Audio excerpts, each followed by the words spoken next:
Hello. Whew. Sorry, it was like a minute late there.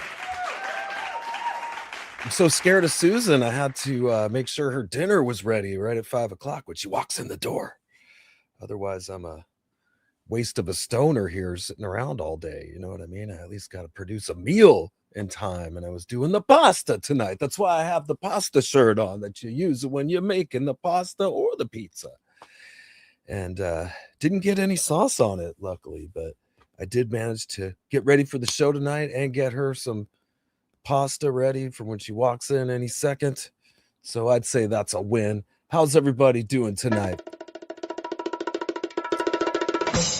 If you're just joining us, this is the Erik Ferentinos Unleashed Wednesday night live hangout. And it's kind of like you're in my living room from the future. In fact, this background that you see, I actually asked AI to create a super dope condo 200 years in the future, kind of like a Buck Rogers type deal. And this is what it spat out. That's probably the only thing I use AI for a lot of times is just backgrounds and such. But this one was pretty cool. Occasionally it gives me something good. And that's what I've been using since I started this show. Originally, we were on Friday nights. Then we moved it recently to Wednesdays, and everybody seems happy with that. I welcome back my usual friends that are here, and anybody new, welcome. If you got something to say to me, or you got a question about me playing for stephenpearcy, anything else going on in my life, just get in the live chat, and I'll go through and start reading questions, just like I'll do now. I'll welcome you guys and get in here. Jade Lee, who had a big birthday yesterday, turned 50 years old. And hopefully you don't have a big hangover today or anything, Jade Lee. I will be getting your prize out. I still actually have it here from Giancarlo Floridia. Handed me this tribute CD for Ratt that he was involved with. Back for More, a tribute. And I decided to give these away at the Fright Bite. And we do cool stuff like that every Tuesday. We had a Fright Bite just last night, and it was pretty fun, except for Count Cracula. He had to eat some mega sour zombie balls from Sugar Smack, losing the Sugar Smack riddle challenge. Sugar Smack appears from another dimension. He's like a scary Dias de Muertos clown type character that gets a kick out of making Count Cracula eat human candy food that he really hates, despises. And last night, the Count had to eat something bad. You might have seen that on my Facebook, but you can watch any of those Fright Bites if you miss them. You can go to the live section on the channel and you can watch all the old Fright Bites with Dahlia Dark and myself playing the Count and all the other characters on the show. And you can catch all these live Unleashed if you ever missed them. If you missed the hang, you can go back and watch it there. And I appreciate it. Anyways, moving forward. Josh is in the house tonight. How's everyone doing? And how are you doing, buddy? I'm doing well. Doing quite well. The Fright Bites kind of take it out of me. Like the following day, I kind of just chill. Today was a chill day. I spend a lot of time like buying stuff online, which is terrible.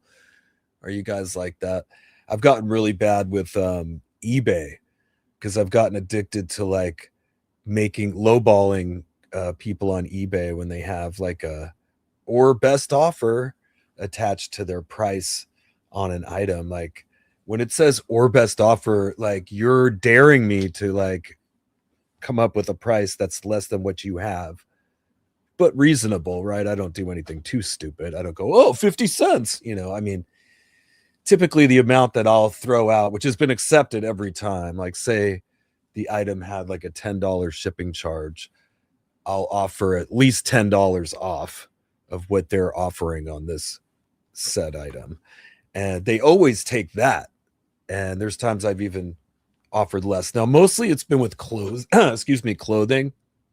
You know, as I mentioned on earlier episodes, since I lost some weight, like I had to get all new clothes is the one downside to when that happens, when you go down a few pant sizes or a shirt size or whatever, all of a sudden you realize you got to buy all new stuff, and you got to save money doing that. And I have found some great deals on eBay, and especially when it's stuff new with tags, you take a gamble when it's like pre-owned or used, if you will. And the thought of that could be gross to some people, but if you're like me, there's sometimes where like I bought something and worn it maybe once and will never wear it again, and it's pretty much brand new. And in that case, you can call it excellent condition, or if it hasn't been washed yet and doesn't have the tags, you could even get away with new without tags. But like soon as you know it's been through the wash at least one time, you could say excellent. But soon as the item starts to fade or something like that, or it's been through the wash X amount of times, you have to like downgrade it to like good condition. Most of the time, I won't even buy something unless it says excellent or new without tags. I prefer to have it with tags. But when I'm checking around for clothing and stuff, I definitely check eBay, and especially if they have or best offer. I've never done that. If you've just always just paid what they asked, you could definitely knock another $5 or $10 off of what they have there. I've found that lately, but it's addicting. And like I've spent hundreds and hundreds of dollars on clothes. I had to, and some of it's staged clothes even. I had to get just new outfits for up there. You know what I mean? A lot of people are filming you all the time, and there's taking pictures and stuff, and you that's kind of a work thing. It is a tax write-off, if you will. It's work clothes. So Steve Lasley saying blaze up. Oh man. What are you people? On dope? Are you people on dope? Is that what's going on, Steve? Jay saying, sad to hear about Kevin. He was so kind and friendly when I met him with Steelheart. He surely will be missed by many. Oh yeah, this was the bassist, right? It's Steelheart. That is unfortunate. I've just kind of got that news today. Stoney Jackson, what's up, Stoney? Just made it back in time. Let's go. Yeah, Stoney's always at the Fright Bites. He has a great time.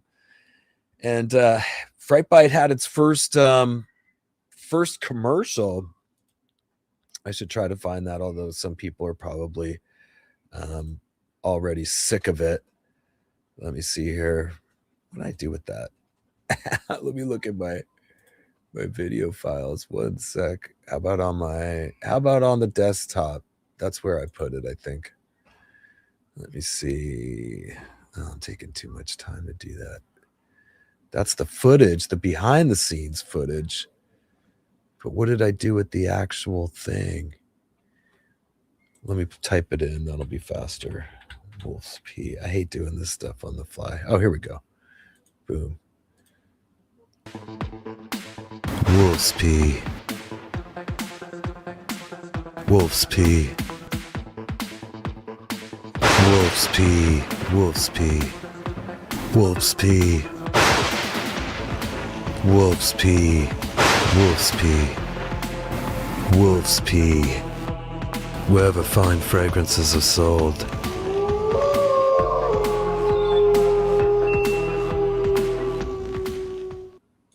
That's pretty dope, right? Wolf's P.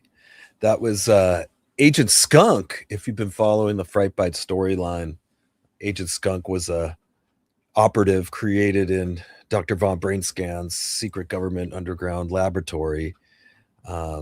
They have a werewolf expediter or whatever.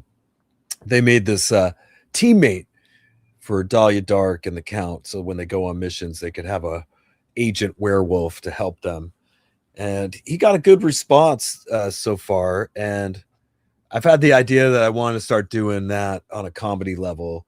The old commercials, the old spoofy commercial thing it's been going on for a long time, but I always thought it was funny as a kid when SCTV or SNL had their fake commercials. It was always amusing. And I thought the Fright Bite during the podcast could use some comedy relief like that. So I wanted to start doing some pre-records. And so I came up with a a partnership ad campaign for wolf's pee, which is 33% actual werewolf pee droplets in there, and the rest is a bunch of other chemicals, but it's supposed to make you stand out in the pack as far as fragrances and colognes. It is for men. But anyways, I'll be making more commercials for that and other stuff as we go, because you got to kind of keep it entertaining. People get bored. One thing I like about the Fright Bite is that it does have these like side stories and missions going on. So it's not just going to be the same two people talking about nothing every episode. Every time you tune in, there's going to be something weird and trippy and hopefully funny to you in there. And we are getting some new fans that are finally going in there and checking it out, and people stumbling upon it.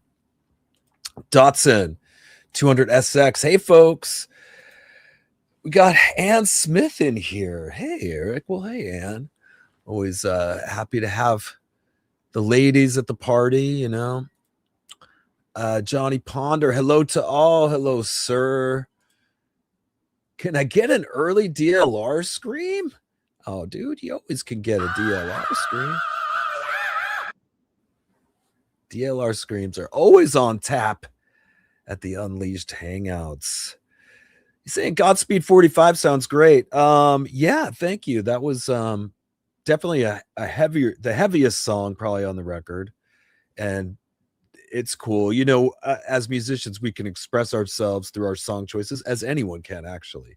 But it's always cool when you can put your own music in there that kind of reflects your current mood. And I think Steven, whatever that day, he was feeling it because it's a pretty heavy drop on this song. It's kind of like a Judas Priest Painkiller level heaviness to it. I think originally when I wrote it, I called it Operation Chaos. And he changed it to Godspeed 45. He was kind of playing just the lead and the tail end out of it. But it actually has some great parts in that song. Now, the record itself has some darkness to it like that, but there's a lot of solid rocker songs on there and classic stuff as well. I know the record's going to be super well received, and it's like, it sucks to have to sit here and like wait till it comes out, you know, and have to wait months before people are going to check it out. But I know when they do, they're going to be very happy. What's up, everybody? Says Spicoli. His homeboys. I know that, dude. What's going on, my friend? Warrior X is in the hizzy, everybody. Welcome, welcome, welcome. Let's see what we have here. We got Loophole. Yo, Eric, what gauge strings and picks do you use? Thanks for carrying the torch for the rap fans. Oh, cool, man. Well, thank you for being at the Hangout tonight. You know, I just made a string order through Musician's Friend, and I currently bought 2 different types of Ernie balls, which I basically only use Ernie ball strings. The Gibson Les Paul I string with 10s, regular slinky 10s. I did switch to 9s for the Charvels, and I own 4 Charvels, and I also have one of those Eddie Van Halen Kramer guitars, the 1984 model. Like during the pandemic, I think I bought that when I was just sitting around and I was feeling nostalgic, and they had a deal going on that guitar. It is actually a pretty cool guitar, the 1984 Kramer. But anyways, living here at the beach, these guitars, just like, if you're not careful, just the salt air just gets to them and stuff starts corroding. And I had to spend like the last day and a half pulling all those guitars out, polishing the frets, changing the strings.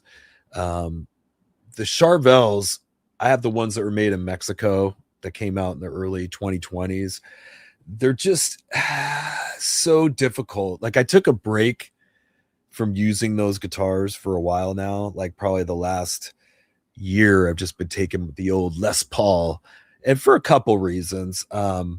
Mostly over what they were charging me to take it on an airplane, like to check it was starting, like my big case that I would take the 2 Charvels in, they were starting to want to charge me $150 each way as a big instrument item.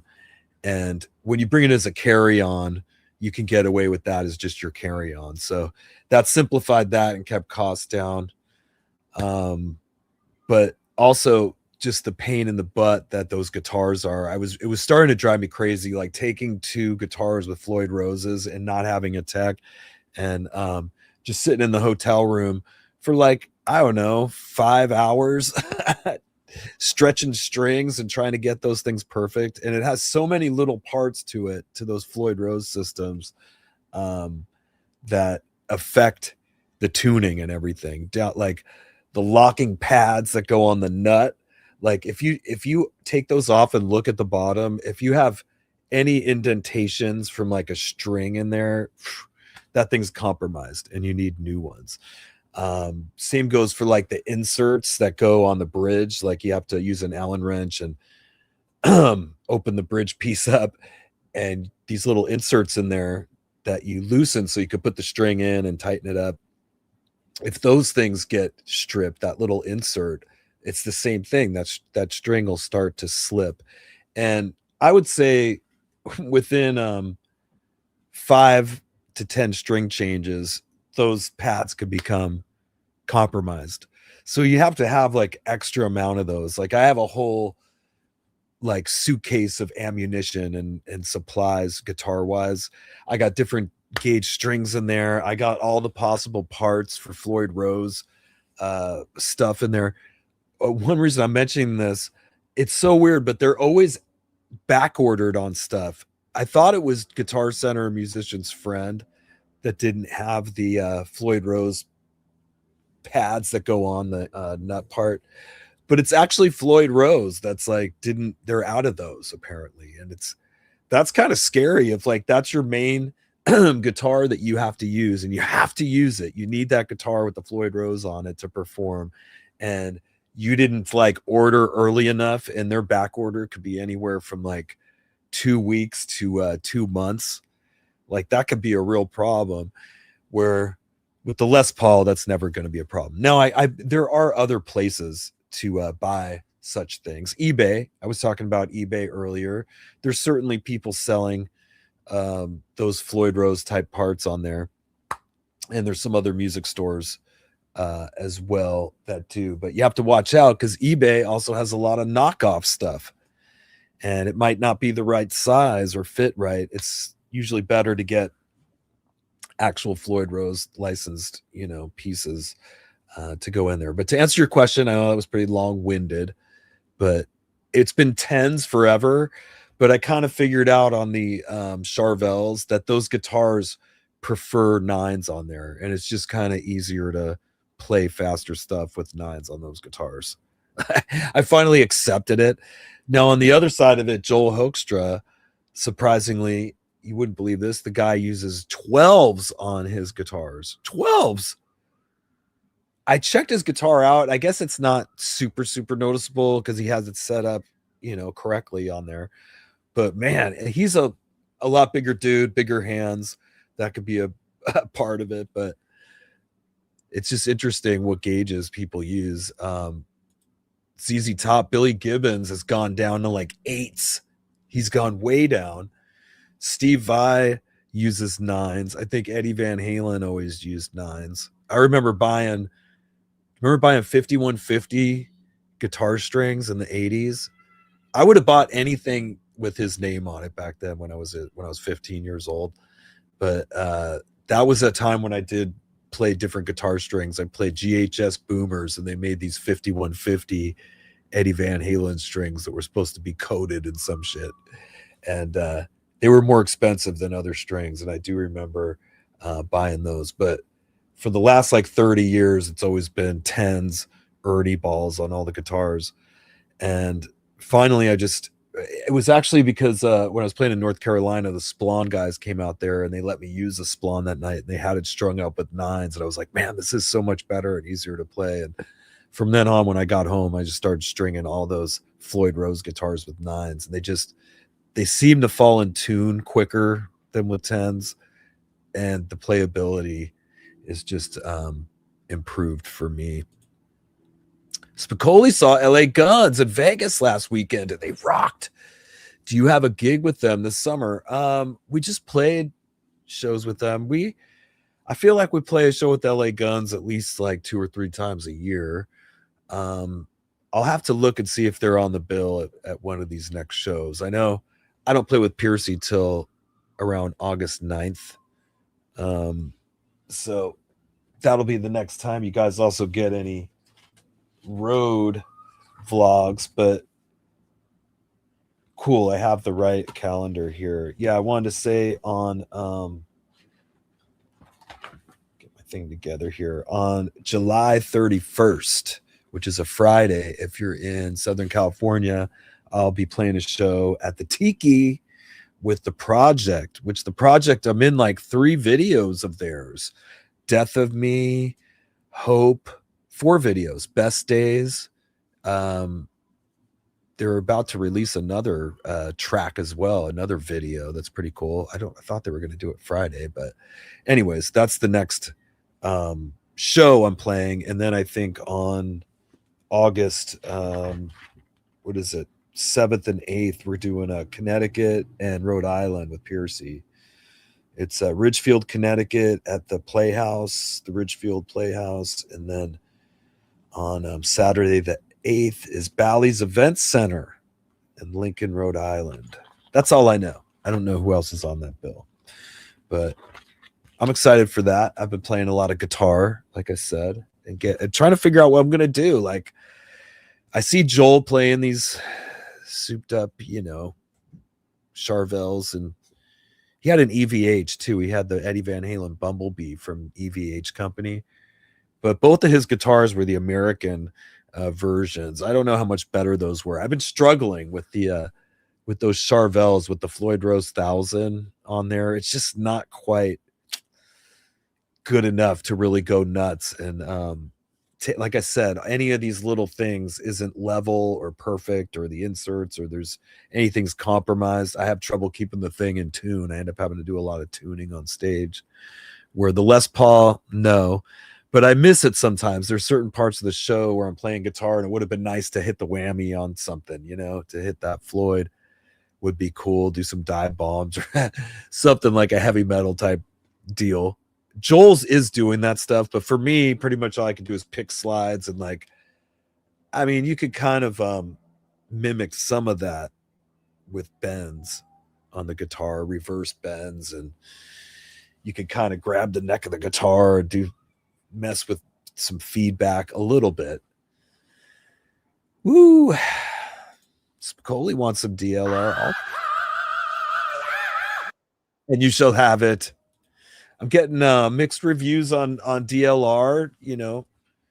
There's some people saying it's time to hang it up, and then other people going, hey, he's back. That's not true. And I think when you're at these shows, it's always better than any of the videos that you see. And that is something that comes up with these old timers, as far as should they not perform anymore. And the most common thing I see from the fans is, well, as long as people keep coming there, they'll keep playing. And I think that's true for the most part. And, they take that down to even when it takes them to maybe a theater level of playing. I would say most artists end up doing it till the very end, and some live longer than others. We've seen Frankie Valli, Barry Manilow, and these icons and such. I think for the people that go, they're just happy to be in the presence of these people, and most of them still have a fun time with it. And not everybody has a perfect musical ear. You know what I mean? When the music's loud and slamming, they're still enjoying it and having a good time. And there's ways to compensate for the aging singer. Typically they can have background singers come in, or they could have samples or whatever. A lot of these guys we're talking about do have a bunch of backup singers. David Lee Roth has a whole gang of background singers for him.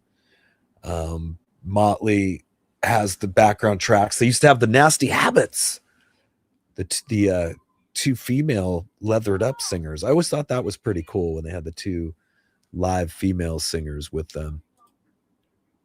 Road Dog, what's happening, buddy? Dude, Timu has smoking deals on stage type clothes. Concert tees are like $4. Yeah, well, t-shirts would be probably worth trying, but I've said this before. I've been burned a couple times ordering stuff online from what ends up being overseas companies, specifically in China. And most recently, I fell for a Facebook, which is weird because I never would have considered giving some company my credit card number from a Facebook advertisement. I mean, it was late and I must have been high as hell, but I ordered this because they were like stage type pants. And I go, those are cool. And I ordered them and like I didn't get any kind of confirmation email or anything. And I was really starting to worry about it. And about a month later, these pants did show up and they just looked so cheap. And when I reflect on it, like other times that I've made this gamble too with some of their companies out there, the stuff is like really thin material. And when you're on stage, it's so easy to rip that kind of thing. Like any stage moves or anything could compromise these types of pants. Like sure, you could put them on for like a photo shoot or something maybe. And I've resigned to the fact that these now will just be used on the fright bite. Like I take some of these pants that I got for like 30 or 40, 50, sometimes $50. Sometimes they are kind of expensive considering how bad quality they've been. But I'll dress up some of the monsters with some of these clothes because the show revolves around goth nightclubs and stuff too. So some of that fashion works no matter what. But as far as on stage, I've resigned that I need to have like a stretchy kind of jean. Like anything else is compromised. Me doing jumps, me spreading my legs out, any of that could rip a pair of these kind of cheaper stage pants. It's just not an option anymore. So there's a couple that I've gotten that have been good. Trip made a cool pair of pants. Some of the good ones are like $100 to get a good pair of black, really tight jeans. The other thing is getting the correct size. And you definitely have to go tighter than you normally would if it's some kind of tight, stretchy type thing. You can't go with your normal size. You have to belt it up and it'll sag. And I've had these issues. But I think I'm finally settled on there for myself. I figured out what size it needs to be. I did get some Worn Star ones too. I haven't worn them yet. They were kind of more flared out black jean. And I might do that when I'm doing like a rockabilly kind of look with the project. I might try wearing those or whatever. I had to get like outfits together for both bands. They're a little bit different. You know what I mean? What I would wear on stage with stephenpearcy wouldn't maybe fly as well with the project. You know, the project to me, or at least what drew me in initially, was kind of that almost rockabilly or punk rock edge, Orange County kind of edge the band had. They're not from Orange County, but I think it's more of just like a Southern California, you know, pop punk maybe place or something like that. Anyways, I like all kinds of music, any kind of rock under the umbrella of rock, all the way to metal and industrial and classic metal and thrash and all that. T-Cuz, he's late again. Yep. I know what you mean about the clothes. I have my fat clothes and I have my t-shirts, and then I bought in the past are too big. Yeah, I mean, I bought I went to the DAV and bought this. It looks like furniture, but I guess it's like a file drawer for files. It must have been from like a lawyer's office or something, but it's pretty deep drawers. You know, they look about a foot deep, and there's two of them. Right now, all my Levi's jeans that are the old size are in there right now. I'm actually thinking about selling some of those because I don't want to go back to wearing the bigger size, and I really can't because of health reasons. Like, and as I get more used to maintaining this, it's been a slow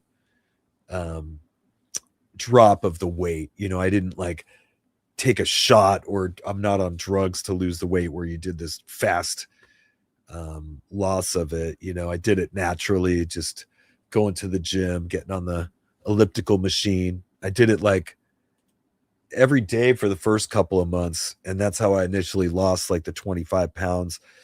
Now I'm going like about 3 times a week, sometimes only 2.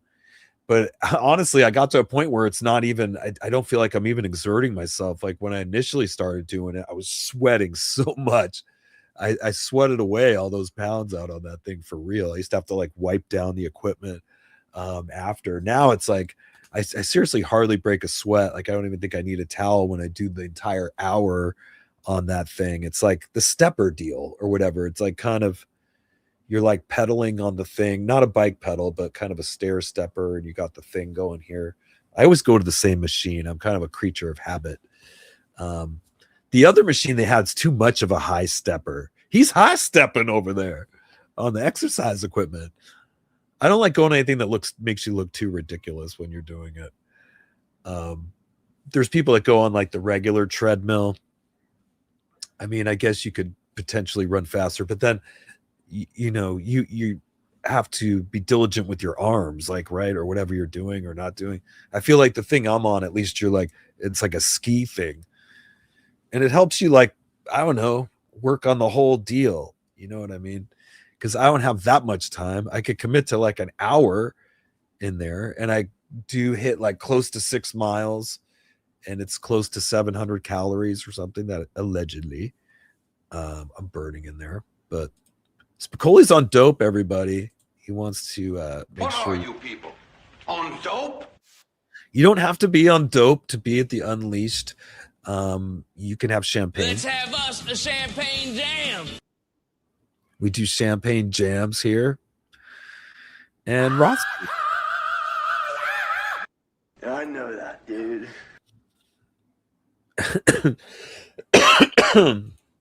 Excuse me. T-Cuz, I got band shirts. I have sleeves off that are too dang big. Now it's funny, T-Cuz, because that is all my shirts. I probably, out of the 25 shirts I hung on to, they're still all sleeveless. I just typically don't like sleeves. I know I'm trying to change that. I got actually a long sleeve shirt on, but it's t-shirt wise, the sleeves are usually the first thing to go. But I was just looking at all my stuff, and they just make t-shirts so cheap now, that once you've washed them like 10 times, they're toast. They just look so beat up. It's fine for working out in or something, but I had to part with them. As much as I might like the graphic on there or whatever the image, the band it is, or something like that. Eventually he's got to let it go, and recently I probably threw like 2 trash bags of all that stuff away because I don't have the room. I rent a room here, which, by the way, I've been seeing a few comments popping up online that I'm some rich guy or something. That's not true. I know I could totally understand people thinking that because they see pictures on the beach, but I rent a room here. The guy who owns this place is like a Middle Eastern dude named Saeed, and he owns this place. Like, Susan and I rent rooms from it. So I just am a dude renting a room. I don't live here. At some point he's going to tell me I got to go. We do have to go for a few days, which sucks. I don't know if you guys have ever had this happen, but I guess they're fumigating in October, and we have to leave for like 3 days. And they don't give you any money for that. So I don't even know exactly what we're going to do. I mean, we have the cats, and to be displaced like that sucks. I mean, we have no problem with bugs or anything, so I don't know why they have to do that. But for me, that's unnerving just to know people are around or going into your place and doing stuff. Like, what do you hide? What do you take? I don't trust anybody. Stony saying, does the wolf's pee come in a spray? Yeah. It's a eau de toilette. Yeah, the photo was pretty good. That was another AI thing. Let me see how fast I could find that image, because it was another example of AI doing like a pretty dope. Yeah, this is it.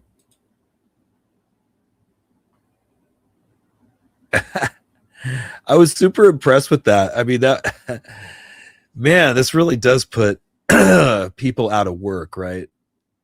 People that would have been talented creators and photographers. And because if you were a fragrance company and you needed to go, okay, we have this fragrance, we need to, you know, you need to make us some sample boxes and stuff, you'd be paying that person a lot of money to do just this, like what you're seeing here. And I basically, with a one sentence prompt, it spits that out, which I did say make it look like something you would, you know, buy in a fancy department store. And it totally looks like something you would get. But the bottle on the left, you could see, is a spray.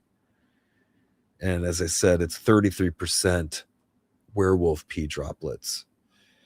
So that's pretty dope. Oh, I didn't mean to start the commercial again.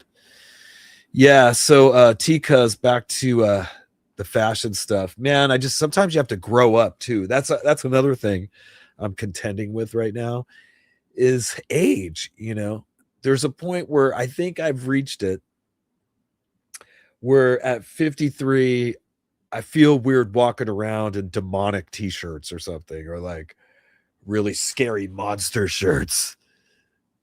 Stuff like that just seems a little ridiculous on a 53-year-old man. And like, I think this is the year where I'm like, oh man, I got to start, like, I don't know, even like right now, wearing this shirt, wearing a nicer shirt or something, just kind of stepping it up fashion wise a little bit and not being such a slob all the time.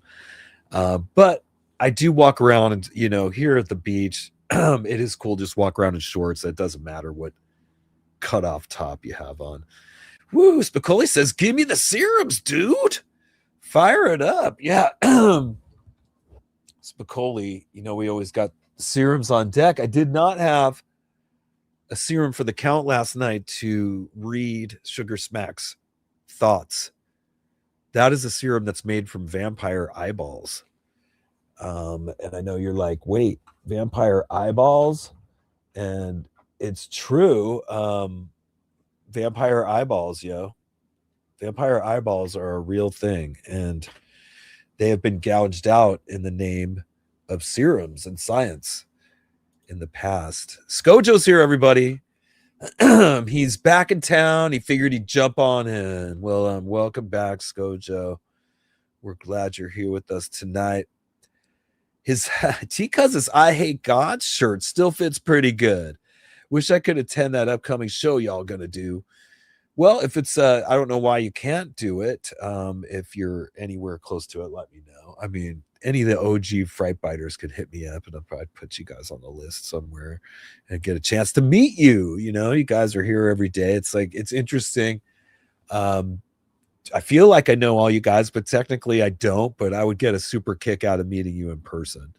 I think Extraterrestrial I met in Winco the other day, which is kind of funny. Like, I don't so far in Winco, I don't recall anybody ever recognizing me, because again, I have no problem looking like a total slob going there. I don't want to be recognized, but I always have a hat on and just maybe a flannel or something, but pretty just regular Joe schlubbed up. And I was walking down the aisle, and one of the fans of the show had recognized me and said my name. And at first I thought maybe he was somebody I worked with at a job somewhere or something like that, because you're just not expecting someone in your supermarket. But anyways, he had said he was a fan and dug the show, and I thought that was kind of cool. But and I have he mentioned something on the Fright Bite. He's like, hey, I met you in the supermarket. I'm like, oh, okay, now I remember. Spicoli's saying, hey dude, can you ask Hoekstra about playing on the new Accept album when he comes on? Yeah, I can do that. Yeah, my plan with having Joel or Matt and these people on, for me, it's more a timing thing. It's like I'm never in a hurry to exploit the band in any way, shape, or form. But there's times where it makes sense. You know what I mean? I wanted Joel to have a few shows under his belt. He's so hard on himself. You know what I mean? He wants to have shows where he's like, yeah, everything was perfect for me. And like, that's when I want him to come in and talk about that and then take it from there. I think as gets closer to the record coming out, having Matt on, all in an effort to promote the Dog Mob, Stephen Pearcy's new solo record. So as that gets closer, I'll have Matt on there. But yeah, in the meantime, if there's some like questions, I could always like ask these guys about it. Accept is interesting. Robbie Crane's gone out and played for Accept. He's gone out and done shows for them. Road Dog saying he's got 3 Charvels and they're loaded with super slinkies. Yeah, 9 through 42. Very cool. Very cool. Yeah, that's what's on mine currently. I went, wow, it's just way easier to play these with 9s on here. So I started to do it. Can't wait to hear that new record you've been working on. Yeah. The only good thing about it is I've been able to like add to it here and there at home just because the digital age we're living in. You know, I have my Tone X and things I could track quietly here at home and do some redo a few things, send it to Matt. I know on one of Steven's songs, I did that just recently. I go, you know, the song's great, but I feel like this intro is pretty long not to have some kind of solo or something at the beginning of it. So I went and got a chance to throw that down and it came out pretty cool. I know Matt liked it and it kind of helped the song move along a little bit. Otherwise, it's like a situation of don't bore us, get to the chorus. That's the pop expression. Like that basically, if you're trying to make a radio hit, you'd have a 30-second window to do it. And within that first 30 seconds, you should be in the chorus of the song. That you have had the intro, the first verse, and actually into the chorus, which within the 30-second mark, if you want to consider that this song's ever going to be a hit. And for the most part, that's true. There's exceptions. I mean, some bands have gotten away with some really egregious intros, and the band that comes to mind that I always found fascinating, like how pushed they always got, Pink Floyd. Now, I like Pink Floyd. Don't get me wrong. The Wall, classic album. And they also did some cool stuff into the 80s and whatnot. But I feel like generally it's like they weren't super great singers. I hope nobody gets mad at me for saying that. The guitarist has played some very soulful bluesy leads and stuff, but it's nothing like, you know who's pretty good? John Mayer's pretty goddamn good guitarist. But I mean, John Mayer, I think, is like I shouldn't even be probably like judging other guitar players, but I'm only doing this to the superstars, you know what I mean? Because it's kind of more accepted that you can not criticize, but I guess give commentary on these guys because they have so many millions of dollars that you can never hurt their feelings, or I'm so insignificant. It doesn't really matter what I think to them. Or anything. They're both great, but if I had to compare, I would say John Mayer seems to have more technical skill in the blues department and stuff than, why can't I think of the Pink Floyd guitarist right now from there? Now, those albums are great, but it's just like nowadays, I don't even know if a band like Pink Floyd would get a chance with songs like that are very like sad and melancholy and English sounding on the vocals and a little dreary at times, you know? I mean, Dirty Woman and Run are probably the most fastest, like upbeat songs that they had. But you heard Pink Floyd all the time. Their videos, they were just constantly pushed out there. There's also a lot of symbolism with their albums and stuff and triangles and like interesting things. How do you guys feel about it? Do you think, I don't like to use the word overrated, but I don't know, man. There's a lot of bands that never got a chance that were probably cooler or better. But as far as like long intros, Pink Floyd's like comes to mind as having crazy long intros that would not fall in the 30-second hit song mark, but we heard them on the radio. Stoney uses Ernie balls, 11s, and tunes to E flat. Yeah, you can get away on the lower tunings. You definitely need heavier strings, 100%. You know, I pulled out, as I said, that Kramer 1984 guitar, and I do have those Eddie Van Halen amp sounds from IK Multimedia. Those I forgot what the packages are called. I think it's just called 1978, 79, and then I think I got the 82 through 84. I should have got the 81 and 82 as well, or the 83, 84, excuse me.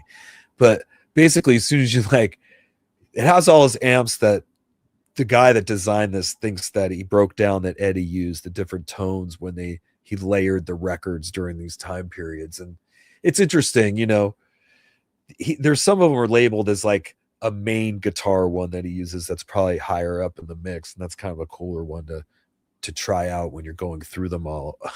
The first one from 78, 79, there's not that many, so you can go through them pretty quick. But the other one from like the 83 and 84, it's like, I could sit there for an hour going through each one. But as soon as you hit the delay and the chorus on there, you have Eddie Van Halen's like guitar sound. And I had recalled like when I was a young guitarist at 15, and we didn't have YouTube or anything like that, but we had Guitar for the Practicing Musician, which was like a monthly magazine that came out that had tablature in there. And there'd be like a Pink Floyd song in there. And once in a while, they would put in a Van Halen, and this one particular magazine had 5150 in it, which I remember I struggled like to learn. I always thought the intro to that song was kind of cool. And recently I still have it in my hands to like play the whole intro of that song from when I was a kid and first started playing. Some of those earlier stuff you learn just stay with you when your brain was younger or whatnot. But I remember breaking my fingers to kind of play that back then, but now I kind of understand more how he was doing it, and I played it pretty easily. But I put on the thing, totally sounded like it. I put on Live Without a Net, that live Van Halen concert that was on with Sammy Hagar back when the album came out. They like tuned a whole step down for that.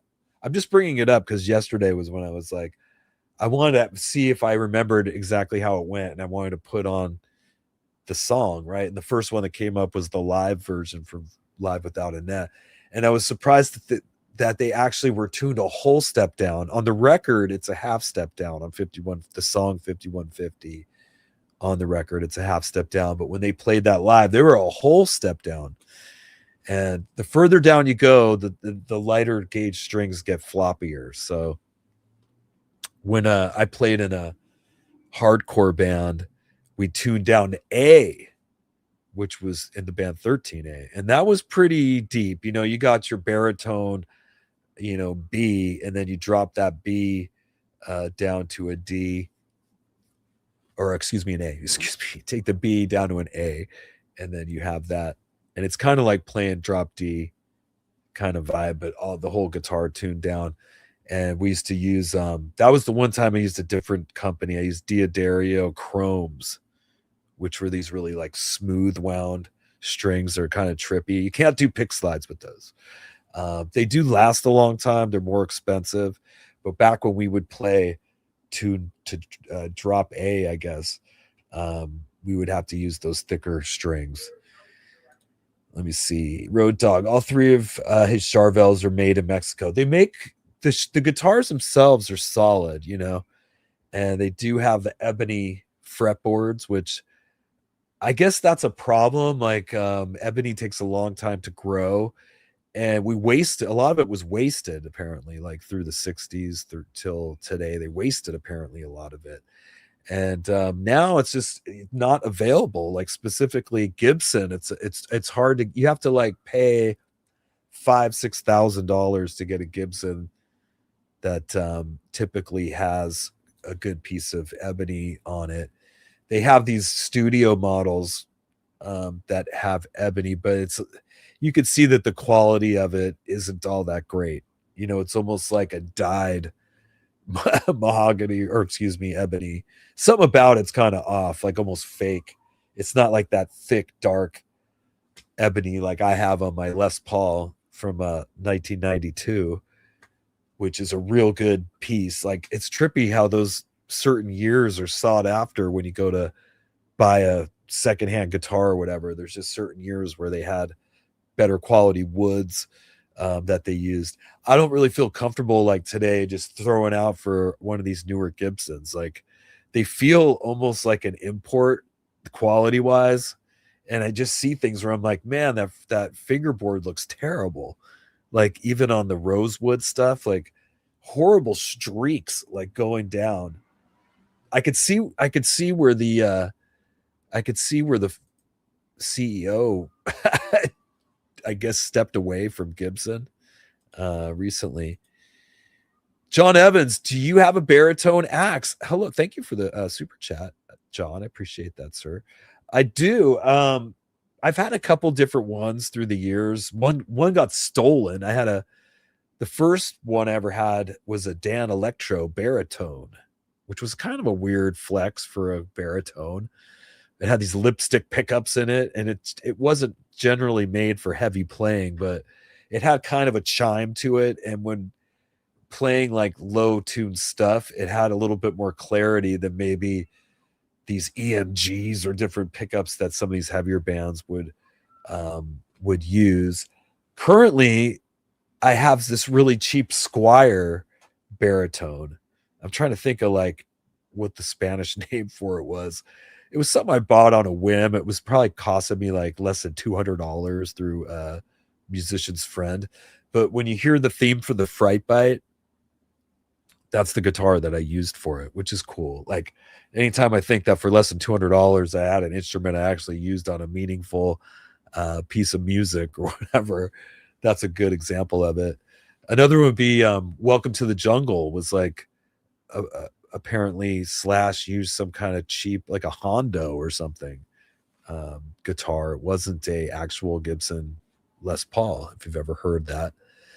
I'm trying to think if I had another type. I might have had an ESP Viper for a little while, but I had trouble with that particular guitar. I think the neck or something was a little warped on it. I had trouble like with the intonation, but it was kind of cool. Those Vipers, those ESP, the LTD Vipers or what have you, they looked like SGs kind of, and they were pretty solid. And I guess they don't make them anymore, or if they do, they're like really expensive. That's what's hard for me. Like generally I'd feel uncomfortable paying more than like $1,000 for a guitar, especially because I travel and stuff. I mean, these things get beat up. There's no avoiding it. Like you got the airlines messing with stuff, and then on stage you got stephenpearcy and his Knuckles microphone. He's right next to you, poof poof, just like throwing dents in it. You know, you got your stage closed, scratch it up. I mean, definitely. I thought most recently I was thinking about getting a Flying V as like a tribute to Robin, or whatever, maybe have that aesthetic on stage. But man, those things, if you've ever owned a Flying V, you can't not bang it onto something and have one of those points get compromised at the end. Like most people that own one and play it, it will have chunks out of the tips of the pointy guitars. Have you ever used the Les Paul Jr.? No, I have not. I've considered it. I mean, it's a more affordable Les Paul. Have you, Johnny? Have you played a Les Paul Jr.? I do like your idea to hit the like button. Please do that. And if you're watching the replay, leave me a comment. And if there's a question, I can get to it next week if you weren't at the live show, or I'll answer it right there on the spot. I do run my channel and my page. So if you write to me in the comments, I will respond to it. Absolutely. I'm not a big celebrity that can't handle the flow of people that leave comments. There's not that many. Tika's, the Charvel sounds high maintenance. My favorite Ozzy guitarist plays the hardtail, Jake E. Lee Williams. Yeah, the hard, it's just easier, man. It's just so much easier. I really get frustrated messing with those Floyd Roses. Especially live, if you don't have the time to put into getting them set up, or somebody that's sitting there working on them for you and maintaining them and everything. It's been a drag, one of them, the pickup totally shot out. That if you guys know my guitars, that that green monster one I have, that Charvel that's got the metallic green color to it. That TB5 or TB4, excuse me, TB4 Seymour Duncan, just like shorted out or something. It looks almost burnt on the outside. And that's just something that happens when you're playing live. Sweat gets into those components, and usually a pickup, it's around the 5-year mark for me of playing shows where something like that gets compromised and I end up having to like replace a pickup. And truth be told, like, I know there's a lot of guitar players that can do their own pickup changes. I'm brutal with a soldering iron. I'm just terrible at it. I've just accepted the fact I suck at soldering stuff. It's just sloppy and botched job. And I have to pay somebody to do that, to make sure it's right. Because if you don't do something like that right, you will have a problem. Like a wire will knock loose live. All of a sudden you won't have your guitar won't work. And I can't have that. The dude at Guitar Center here in San Marcos, he's pretty good. Val, I don't know anybody in this area knows him. He's done some good stuff on some of my guitars. He's a pretty trustworthy guy. And he has his rate. It differs from like store to store. Like all Guitar Centers now have a maintenance guy there that'll work on your guitars. And sometimes they don't know what they're doing in some of these places, and they maybe lied on their application, and they could potentially hurt your guitar. And then in some cases, there's somebody that's been with the store for years, and Val's one of those guys. And it's really just his availability and stuff. But that was another thing besides strings. I just had to order a pickup because I want to make sure that guitar is ready to go. Too. I have 4 of those Charvels because if you're going to have to take 2 of them out, it's very possible 1 or 2 of them can have a problem. And like I said, I ran out of the Floyd Rose parts. So 2 of them are not hanging as good as the other 2. Am I just rambling? Road Dog. I once put 10s on one of my Charvels and the bends went to shit. Yeah, that's a stretching thing. Like you really, God, you got to just sit there just pulling on them and each one. And it's just like a chasing your tail thing. The other, it's not a big secret, but you do have to lock your bridge down. Like anybody that actually uses a lot of whammy bar typically doesn't have it floating. Floating is when you could pull it up or go down or do a wobbly thing. Eddie Van Halen was probably one of the first guys to figure out that the most consistent tuning he would get would be if he stopped it from being able to pull up. And so he put a little stop bar in there, and he kind of kept that a secret for the first couple of years. I think by probably 83 or 84 that the word got out, guitar players started doing that. You can buy a cheap one. I have the cheap little stop trem block. I think it's just called a trem blocker. It's only like $20 at Guitar Center, and you just screw that in, and it has a little screw that kind of keeps the bridge, and that kind of helps your chances. And it also makes it a little easier when you're doing string changes and stuff like that too.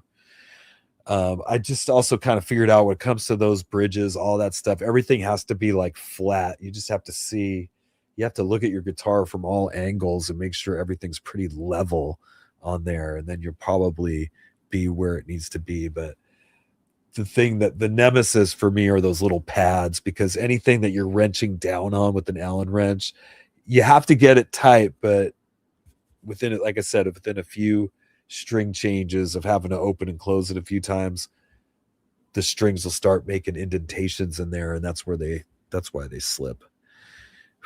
Is that Susie Mosher there going out tonight? Just had to stop by and say hello while watching the AM. No, that's totally fine. I mean, watching it live is just a chance for us to chat. And if you have something to say to me or a question or something, I'll answer it live. Or like I said, watch the replay, talk to me in the comments, and I'll answer you later. T-Cuz is rephrasing his favorite Ozzy solo, his all-time favorite master of tone, Tony Iommi. Very cool. Yeah, he was one of the first guys to tune down, it seems like. Black Sabbath. Am I wrong on that? Via Extraterrestrial. Eric, it was nice to meet you at the grocery store. Thank you. Hey, thank you, man. like I said, I'm not all that famous. So you're like, hey, I made sure to get home and tell Susan, I'm all, hey, by the way, I know you think I'm a chump, but I got recognized at Winco today. Right? Anyways, Johnny Ponder, make your road vids a little longer if possible. Thanks, bro. Yeah, that last one was a little sucky, especially with the audio. I will. I mean, this has been a slow roll, us just getting back out. There's been a lot of drama and stuff, as you guys know, in the past year. And, I think 2027 is obviously going to be a better year for the band and for Steven, and we'll have the record out at that point. So it's not a ton of shows we're doing right now. It kind of sucks, but at least I can work on the channel. But as we were getting out there, I didn't want to just like go, I'm the new documentor with cameras in everybody's face through the whole thing. It's been kind of slow. Like starting out, I've just been kind of filming us right before we hit the stage. Maybe if there's something exciting I see outside of that, I'll film it. There really hasn't been. Most of the last trips have been harrowing just with the travel end, in the airports. And I mean, if you guys like seeing that kind of stress, I don't know. I feel like 20 minutes of me trying to catch flights and whatever in the airport's kind of boring. I don't know. When I used to see that on the other videos, I just was like, ugh. It almost triggered me because I try to forget about that. That's got to be the worst part about being in a national act is the goddamn airports and stuff. It's just terrible, man. They treat you like a criminal to even get on the plane, all the scanners, everything you got to deal with, IDs, all this. I did just renew my passports. My passport is good because, as you guys know, Steven just turned 70. The guy's 70 years old. Like at this point, everything he does is just icing on the cake.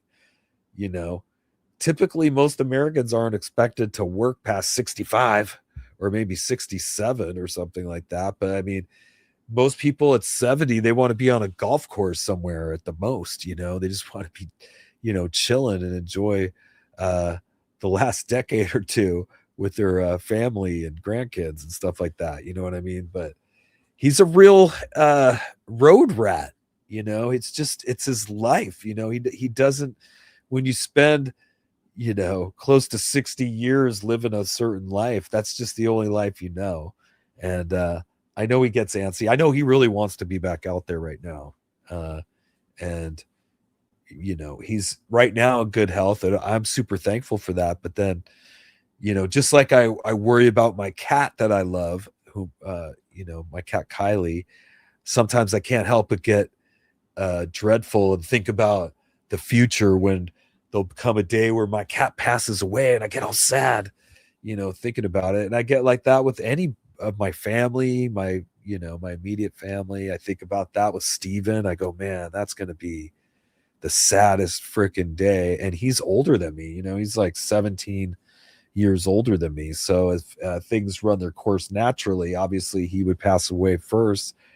And you go, wow, somebody that's that, huge a part of your life. You know what I mean? It's like I've spent way more time with Steven than I have my own dad or something like that. You know what I mean? So any of this time I've tried to like enjoy it. Like I finally feel like I can. I finally feel like now there's no BS, there's no stress and lame shit going on to where we could just go and have fun playing rock songs with Steven, his catalog, if you will. And it's been great. I wish there was more gigs that we're out doing, but the ones that we do have, I'm grateful for, and I will see some of you guys at them. If you didn't hear, we're playing the Rainbow Birthday Bash. That's something worth flying out to if you got some miles, or I don't know, you got one of those credit cards that give you miles. I just got one of those for American because we started flying American Airlines, and so I got their card so I could get at least a group 5 in case I do take my guitar with me on board. Stoney says he's hoping to come to the August show at Ridgefield Playhouse. He photographed quite a few bands there, Winery Dogs, Billy Bob, and the Boxmasters. Yeah, man. come to the show. You could be, I'll put you on the guest list and you could film some of the show for me, right? Get some for yourself. Give me some special Stony footage that I can use in the road vlog. I mean, it's even better when I have permission to do it. I mean, sometimes I got to steal strangers' footage and stuff. I think I get away with it because they know it's me, so they're okay with it. Because technically, we could stop them from doing that, from having footage of us. So it's kind of a fair. Did you ever see that? Like, I remember seeing bands walk into like a record store that's selling bootlegs of their stuff, and they'll just grab it and take it. I was kind of stuck with me in the 80s. I would see that pretty often, and the record store people would be like, take what you want, because they don't want any trouble. They don't want to get shut down. Let's see, Spicoli. He's done 10 bong hits before the show. Woohoo! Slow down, Spicoli.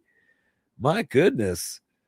T-Cuz, when y'all play with I Hate God in September, ask the singer Mike if he's doing well with his liver transplant he had 9 or so years ago, and asked him if they contemplated changing to I used to hate God. Yeah, that's an interesting song choice. I mean, I guess when you're metal, you can get away with these types of band names, you know, stuff about dead fetuses and whatever. But yeah, it's an interesting lineup that day, to be sure. But Rainbow Birthday is just a cool gig. So hopefully you can make it out there to that. Spicoli's a huge BLS fan. Do you know Zakk Wylde? I have one Zakk Wylde story that's pretty decent. It's from like 20 years ago. But at one point we were traveling and I had a 4-hour layover at this airport, and I was walking past the bar in the airport, and I saw the Black Label Society vest, biker vest, and I saw the long blonde hair, and as I looked, I kind of stopped, and I go, oh my God, that's like Zakk Wylde. I know that's Zakk Wylde sitting at the bar. And at 20 years ago, I was compelled. I got to go say hey to him because, of course, No Rest for the Wicked. I was probably 15 when that came out. And so, you know, that type of heavy metal was the guitar stuff I was playing at the time. And so, you know, yeah, Jakey Lee and Zakk Wylde and these people were influential at the time. So I just wanted a chance to like say hey to him. And I guess since I had been playing for Piercy, I felt like maybe I had the courage to go up there. And anyways, I walked up to him and he was drinking at this time. He doesn't drink anymore, but he was drinking at the time. And I go, hey, are you Zakk Wylde? And he had his beer. He's like, yeah. And he like was throwing back his pint of beer. And I was like, well, hey man, I'm, Erik, I play for Piercy. And he kind of looked at me at the time, and I wasn't dressed up or anything. I had a hat on. He kind of looked at me up and down and was like, hey, you don't look like you play in Ratt or anything like that. But he was super cool. He's like, well, you want a beer? And he offered me a beer. And I remember I ordered shit. I forgot exactly what it was, but he called it the rich man's lager. He's like, oh, the rich man's lager. And anyways, he bought me it seemed like 4 pints of beer or something like that. At least 2. My memory, I might be embellishing. But we both were on a long layover. He was visiting some friend that passed away. He was like going to a funeral or something like that. So he was just on a layover and he was just drinking during his layover. And I had so much fun just hearing him tell stories, and he just had us all rolling in this bar, and he paid for all the drinks and everything. And I had realized it was like I was going to miss my flight. And I remember I was pretty much drunk at this point, and I was running to get to my gate, and they have those people mover escalators that move. And if you've ever had the opportunity to run on those, you feel like you're going 100 miles an hour.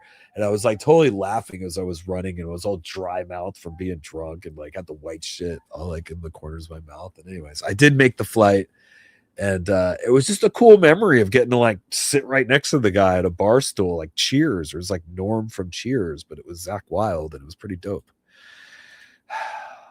The extraterrestrial with AI. Now you can get blank t-shirts and have your own designs. Yeah, it's true. I mean, I will probably take advantage of some of that. It's time for me to get a whole bunch of merch going for the Fright Bite, for myself. I'm getting ready to pull the trigger and get some new pick sets done. Part of that, not to seem vain or anything, but since I lost the weight, I wanted pictures of me where I'm like not the fatter dude, you know. So that's kind of, and we haven't played that much, so I haven't got any great photos. I'm going to end up having to do like an actual photo shoot for this thing. I know it. But anyways, I got to go get all that stuff done. And then the Fright Bite, I just feel like could have such cool merch. One of the fans is sending me a Bite Down on a t-shirt with fangs, which is pretty cool. They heard us talking about that. Let me have some more coffee. That's all I need. Okay, Eric, after Steven moved in across the street when you were a kid, when was the first time he ever invited you to one of their shows, and did you check out the stage setup or sound check? Very good questions. There was 2 shows that I went to back then. I'm trying to remember. They were actually around. I feel like they were around the same time. They were both around the Detonator era. I had met him during the Reach for the Sky, like right before Reach for the Sky came out, but I was still pretty young at that point. I was probably like barely like 15 years old. He did give me some swag, some Ratt t-shirts and stuff that were a little like, I don't know. There was like a cowgirl bending over with her butt hanging out or something that I wasn't even allowed to wear like at that time. But as I got closer to 17 years old, they were doing the Detonator thing and they were playing the whiskey. And I've mentioned this, that you can see this show on YouTube if you look up Rat at the Whiskey. I believe it's 1990, and they did like a special appearance there, and I did manage to get into that. Steven was supposed to have put me on the guest list, and he forgot or something like that. And I remember it was kind of like a 80s comedy movie. Like I had to BS my way in. I said I wrote for the school. I wrote for some music magazine, actually, not the school. I really did just write for a school paper or something like that. But I was loosely getting hired to do a couple of freelance articles for some music magazine, local paper or something.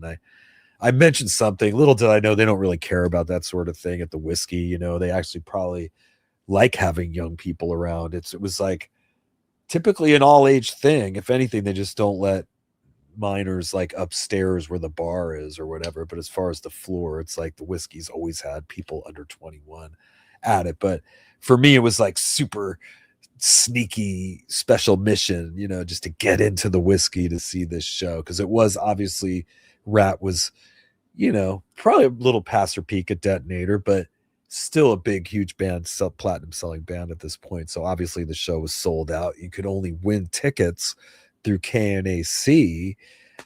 So for me to talk my BS my way in was pretty cool, but it was a really cool memory. The show's pretty epic. Like you can watch it yourself, and even on an old video camera or whoever filmed that, you could tell how awesome it sounds. I remember it was loud as hell.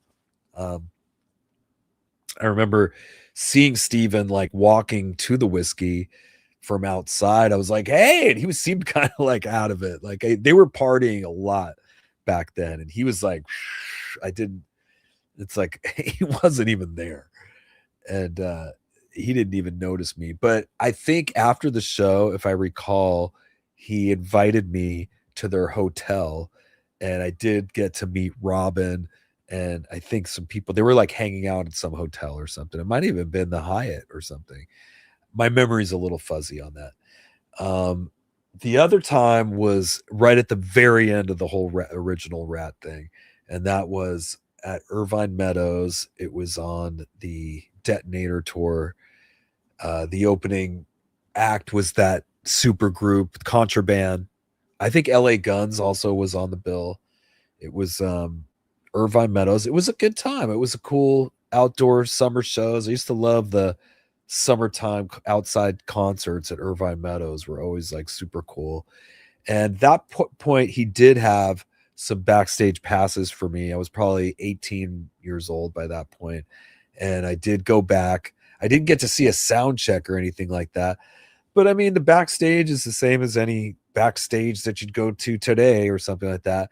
I remember I was kind of waiting around in some room, and I think some of Juan's people were like, "Hey, excuse me, this is Juan's area here, and you got to beat it," And I was like, "Oh shit." And at some point I made it over to where Steven was, and his mom was there, his brother was there, and a couple of his other close friends he grew up with. One thing about Steven, that I was kind of reflecting on is that, sure, he had friends that were in the famous hair bands at the time in the 80s and so forth, but those are almost more like work friends. As far as like his personal friends, he's the type of guy, he didn't pick his friends on their looks. You know what I mean?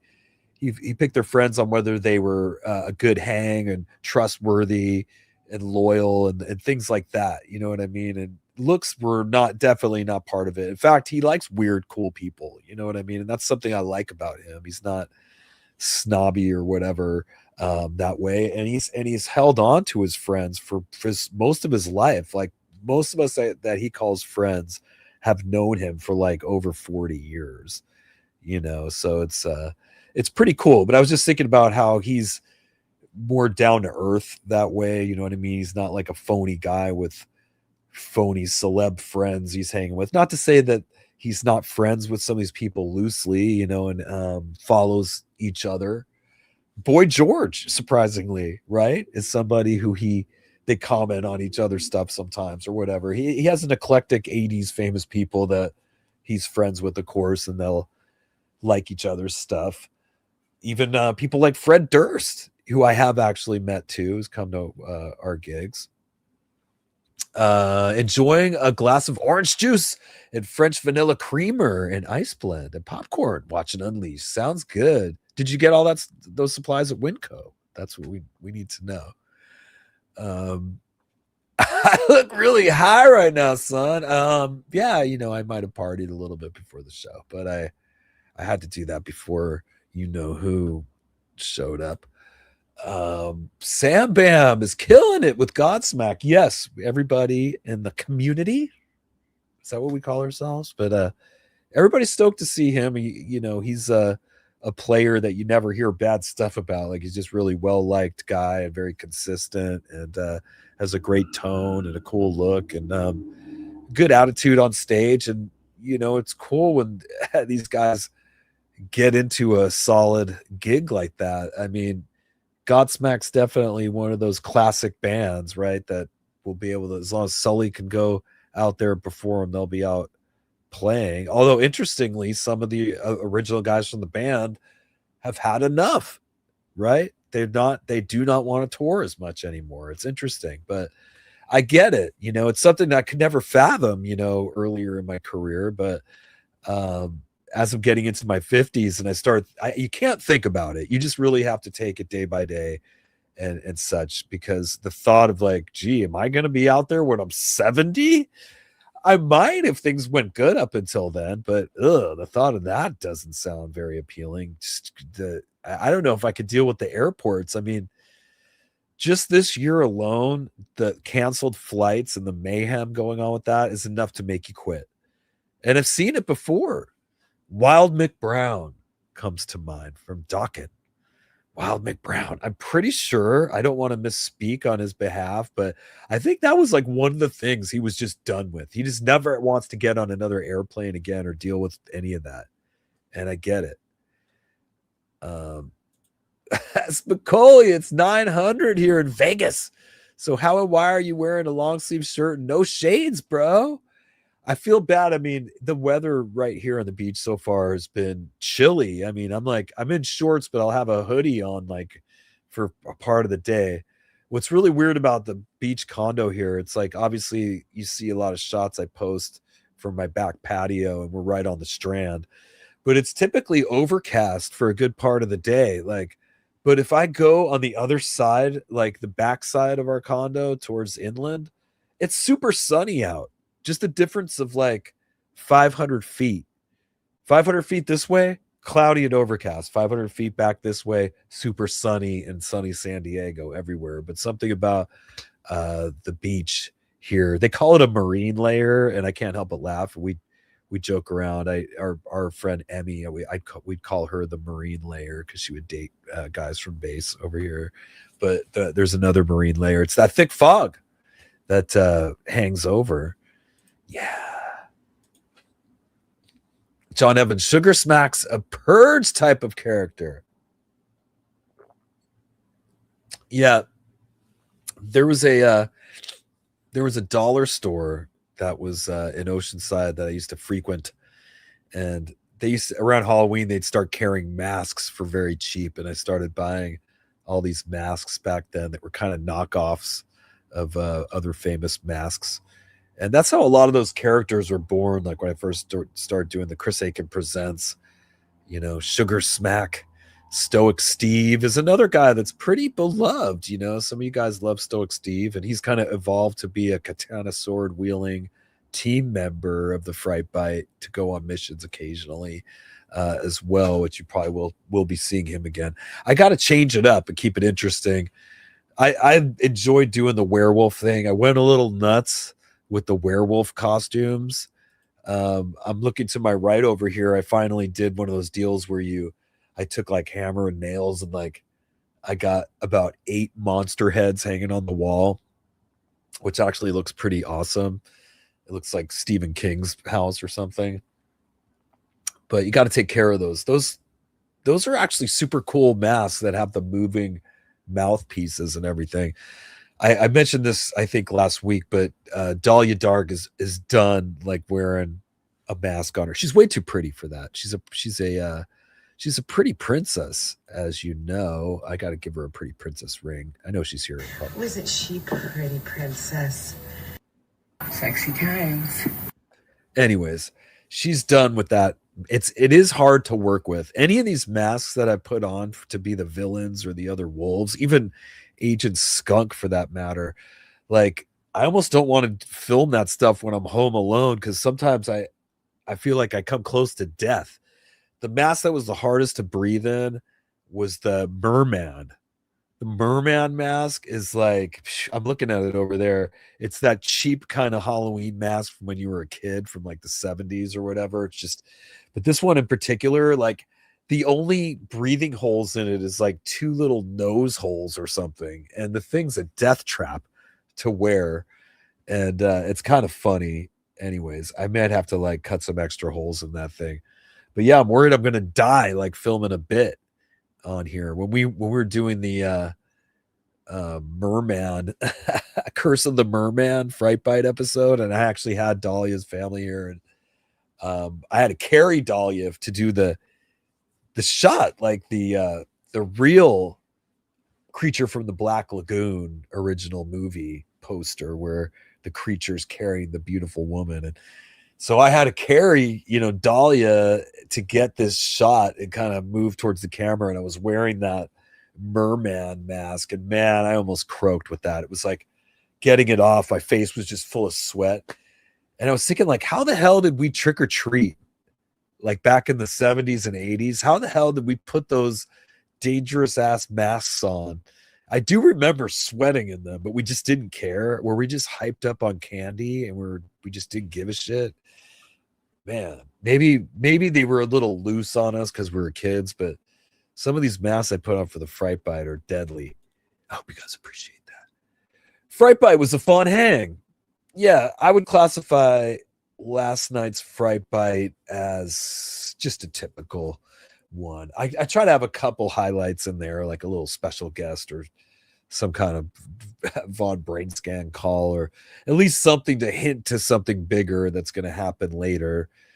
I've kind of like figured out the rhythm that I could accommodate, if you will, as a creator.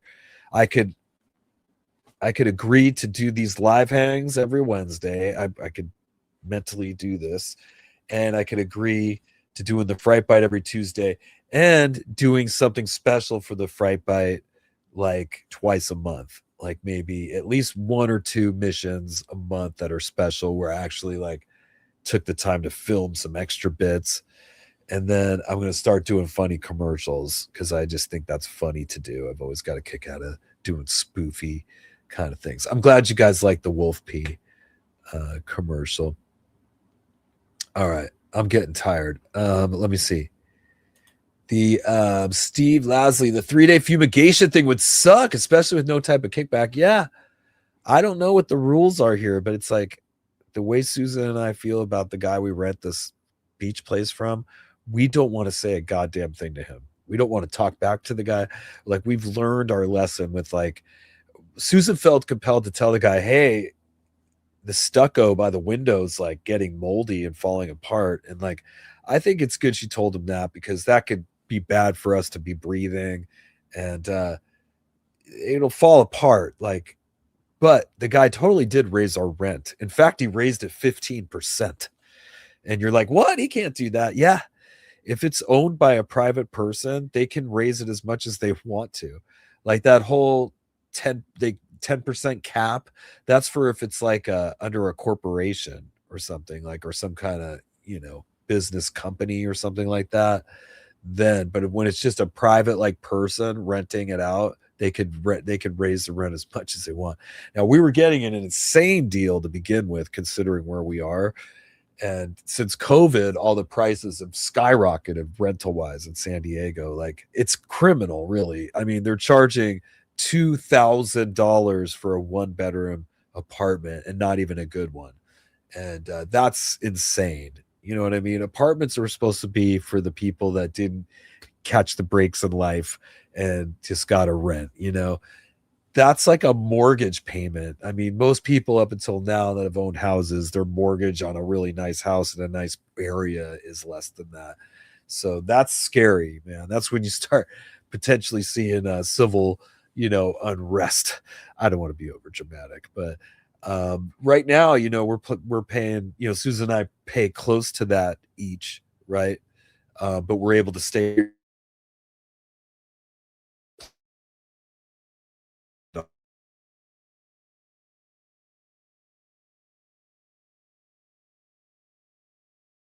left.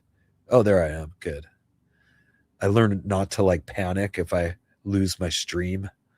And sure enough, I'm back just in time for the super carrot, Marsha B. She just woke up and she's got tuna fun for Kylie and Charlie. I got to give some love to my super carrot, Marsha B here.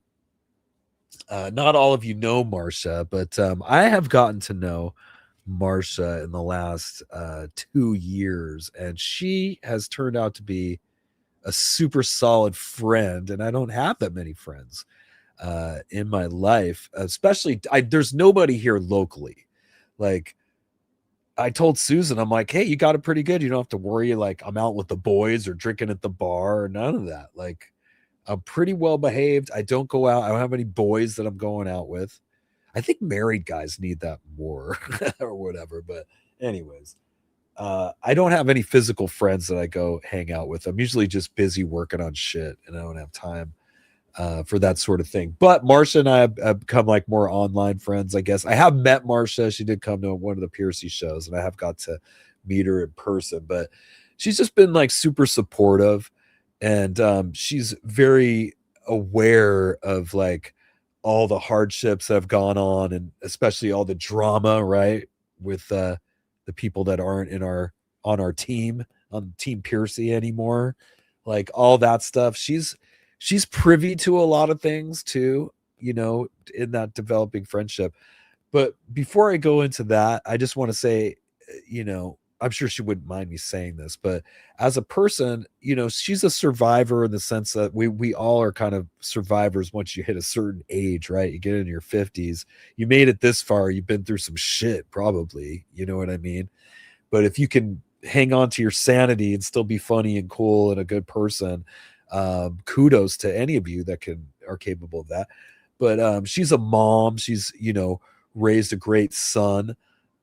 She's somebody who's like a friend to the animals, as far as like at this current time, because feral cats have come into her life.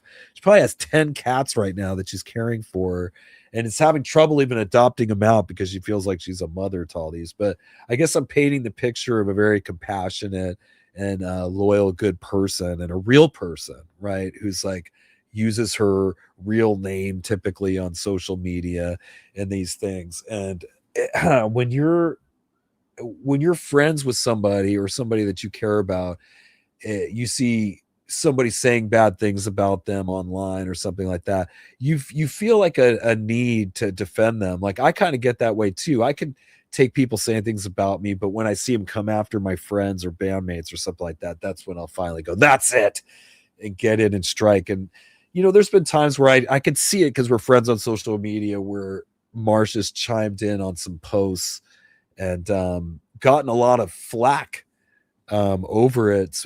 Most recently with the Guru for having Wednesday 13 on, and without going into too much drama here, she didn't like seeing the guy because he sits next to Jason each week, and I think I think he should be asked some hard questions. You know what I mean? Like specifically, like I could tell you that he's definitely aware of the allegations with Jason.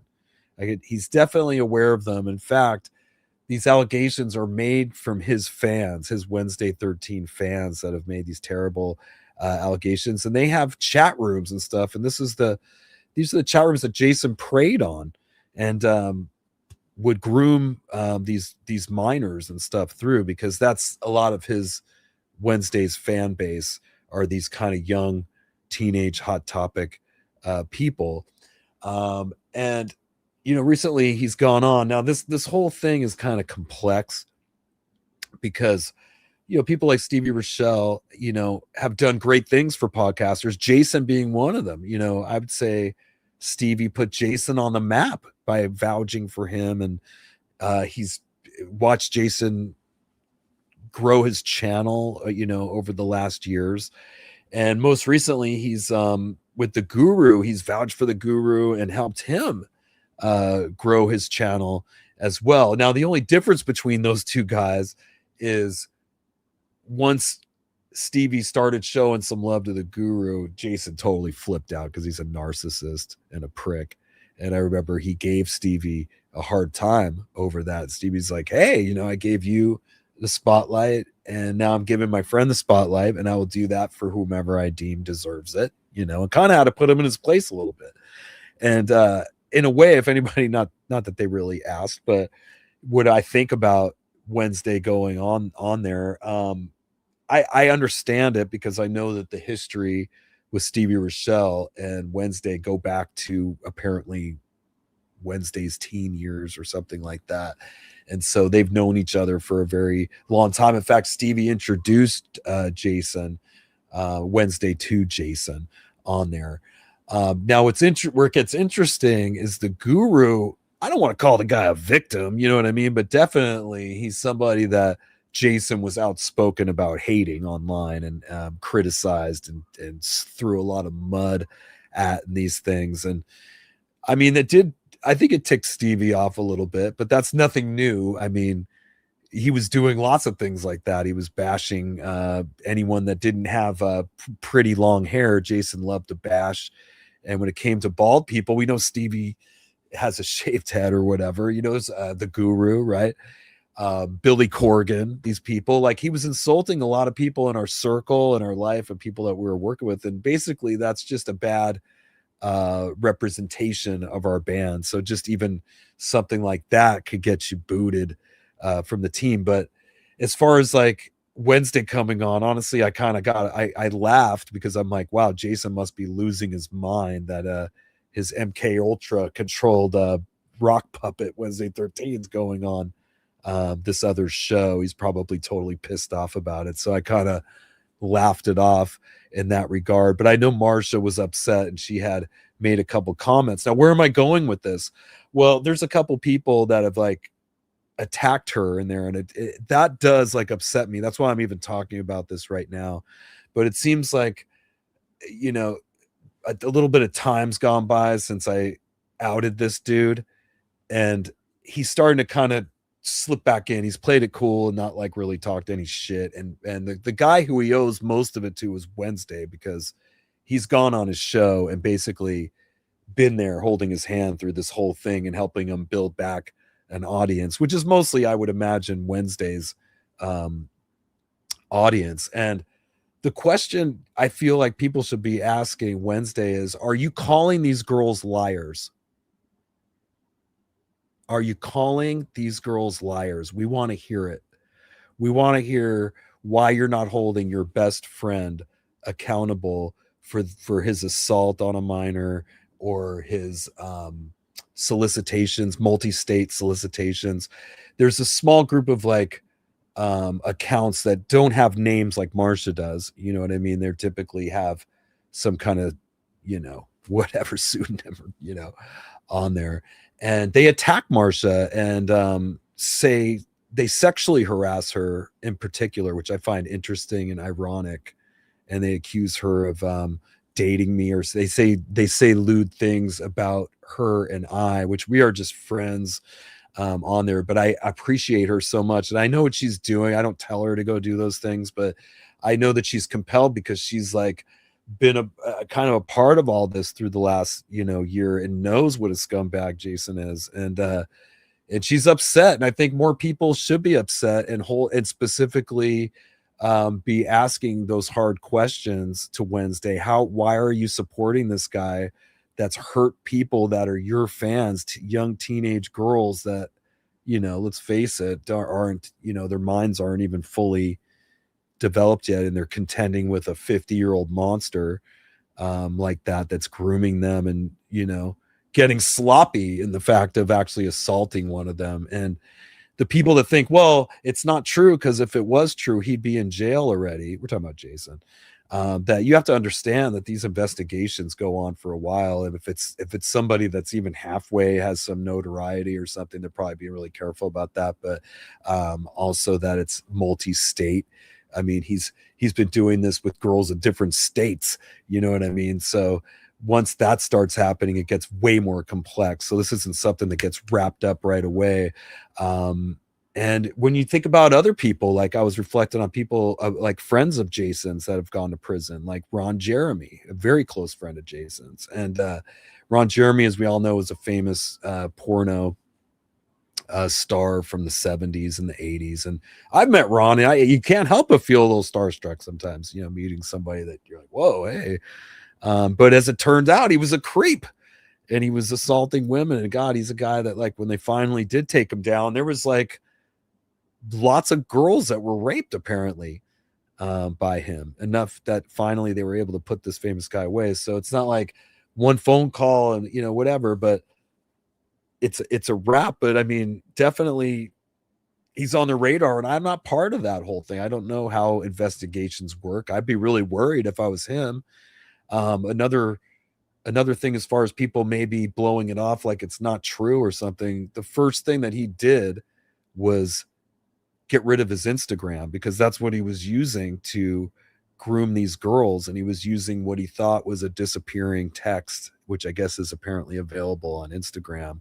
And so he would be in the Wednesday 13 chat rooms, friending up these 16-year-old girls in a couple cases, and offering them whatever, chance to meet people, chance to get some free swag, whatever, turns later into give me photos, nude photos and things like that.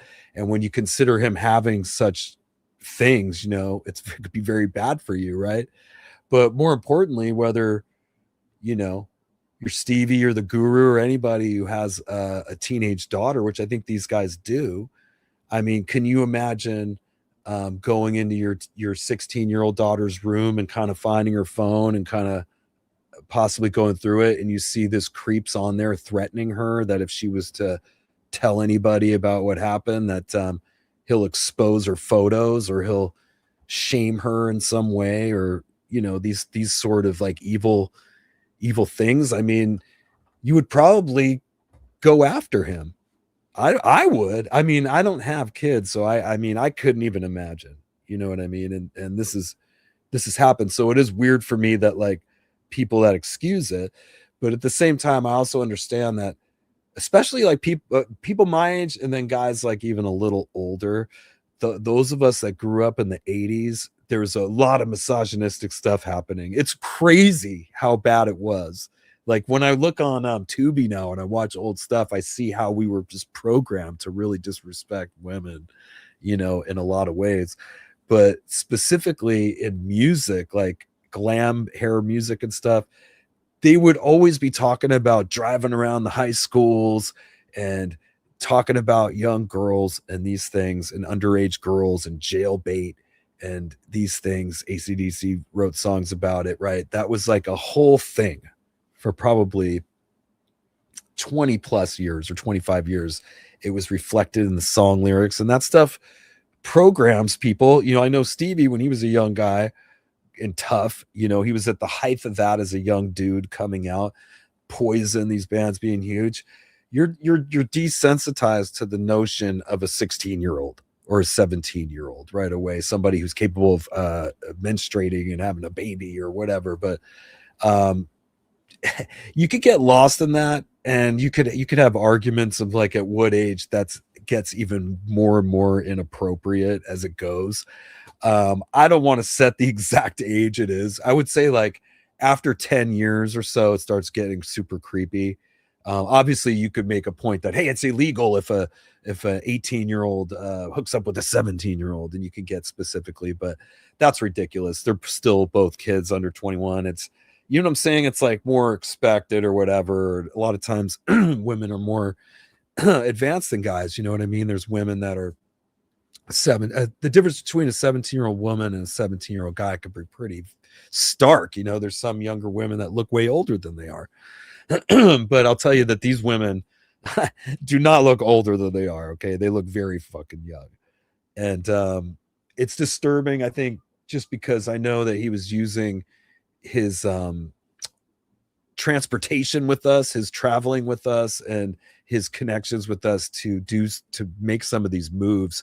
Pisses me off personally, plus everything that I've dealt with them, that when these girls came forward to me and gave me some of this evidence that they had, I really took it personally, and I felt the need to serve him up on a silver platter. And regardless of the fact that I had closely worked with the guy for the last 4 years, didn't mean a thing to me.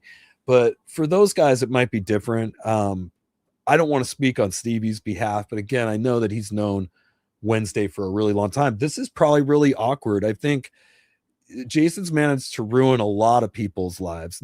He's ruined people's lives, but he's also made a mess of other people's lives that are like, man, I wish you hadn't have done that, because this was all going so well for them or whatever. But now it's weird and awkward, you know? And, you know, like I said, the guru is definitely getting bashed by Jason. So it's weird to have Wednesday come in and go, yeah, Jason Green is my best friend. It's like, that's like coming on and saying, Jeffrey Epstein's my best friend, God damn it. You know, or Bill Cosby, that's my homie. What are you talking about? You know, it's just like, what? You know, it's very MK Ultra like to even come on that show, and the first thing out of his mouth is sticking up for his buddy. But with Marsha, like, she was getting attacked. I know who one of the people is. It's one of Johnny Monaco's best buddies that buys all his merch, this psycho named Matthew that's like says the worst shit about me to Marsha. He's been blocked from probably, even Stevie's blocked the guy. I actually texted Stevie, I was like, get this guy off your page, because there's a point where when you're allowing some of these psychos to defame other people in the comment section of your thing, you're kind of liable for that.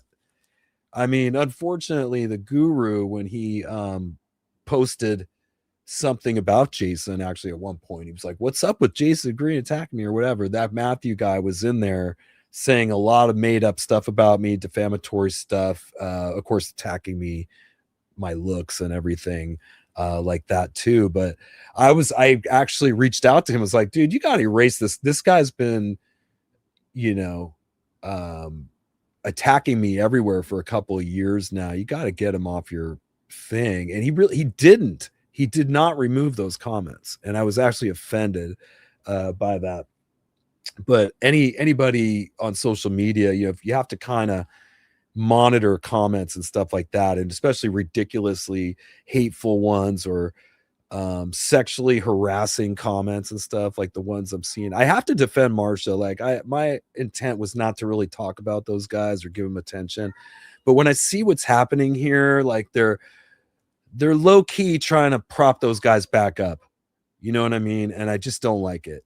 I think that dude Wednesday 13 needs to answer for his best friend and either call these girls a liar, okay, or say that he doesn't give a shit about his fans. One or the other. It's one or the other, because he definitely knows about it, because I have messages where these girls have like screenshot Wednesday talking to them in the chat rooms, and they're like, why are you letting this guy hurt us? Why are you on this guy's show? He's like, well, hey, now they're like, what's it gonna take for you to wake up? And he's like, hey, now, if it comes down that it's true, well, I'll deal with it then. And to a lot of people, they think it's not true until the guy's in jail. I mean, come on, man. It's like, this stinks. And one of the accusers, he absolutely admitted that he was with her. I mean, one of the things when you're investigating a crime is like, well, does he really know her? Were they really at the same place? Was there even a chance for this to happen? And then when you start realizing not only is that all factual, but these jabronis actually, Sean Clark, Jason went on his show and laid out this really weird alibi for that day. And they basically explained why this 16-year-old was hanging out with them. And the part that really freaked me out is how they end up calling the father, he called him his father a fruitcake on his show. I mean, can you imagine you sexually assaulted this guy's underage daughter, and now you're on your show with Sean Clark calling him a fruitcake?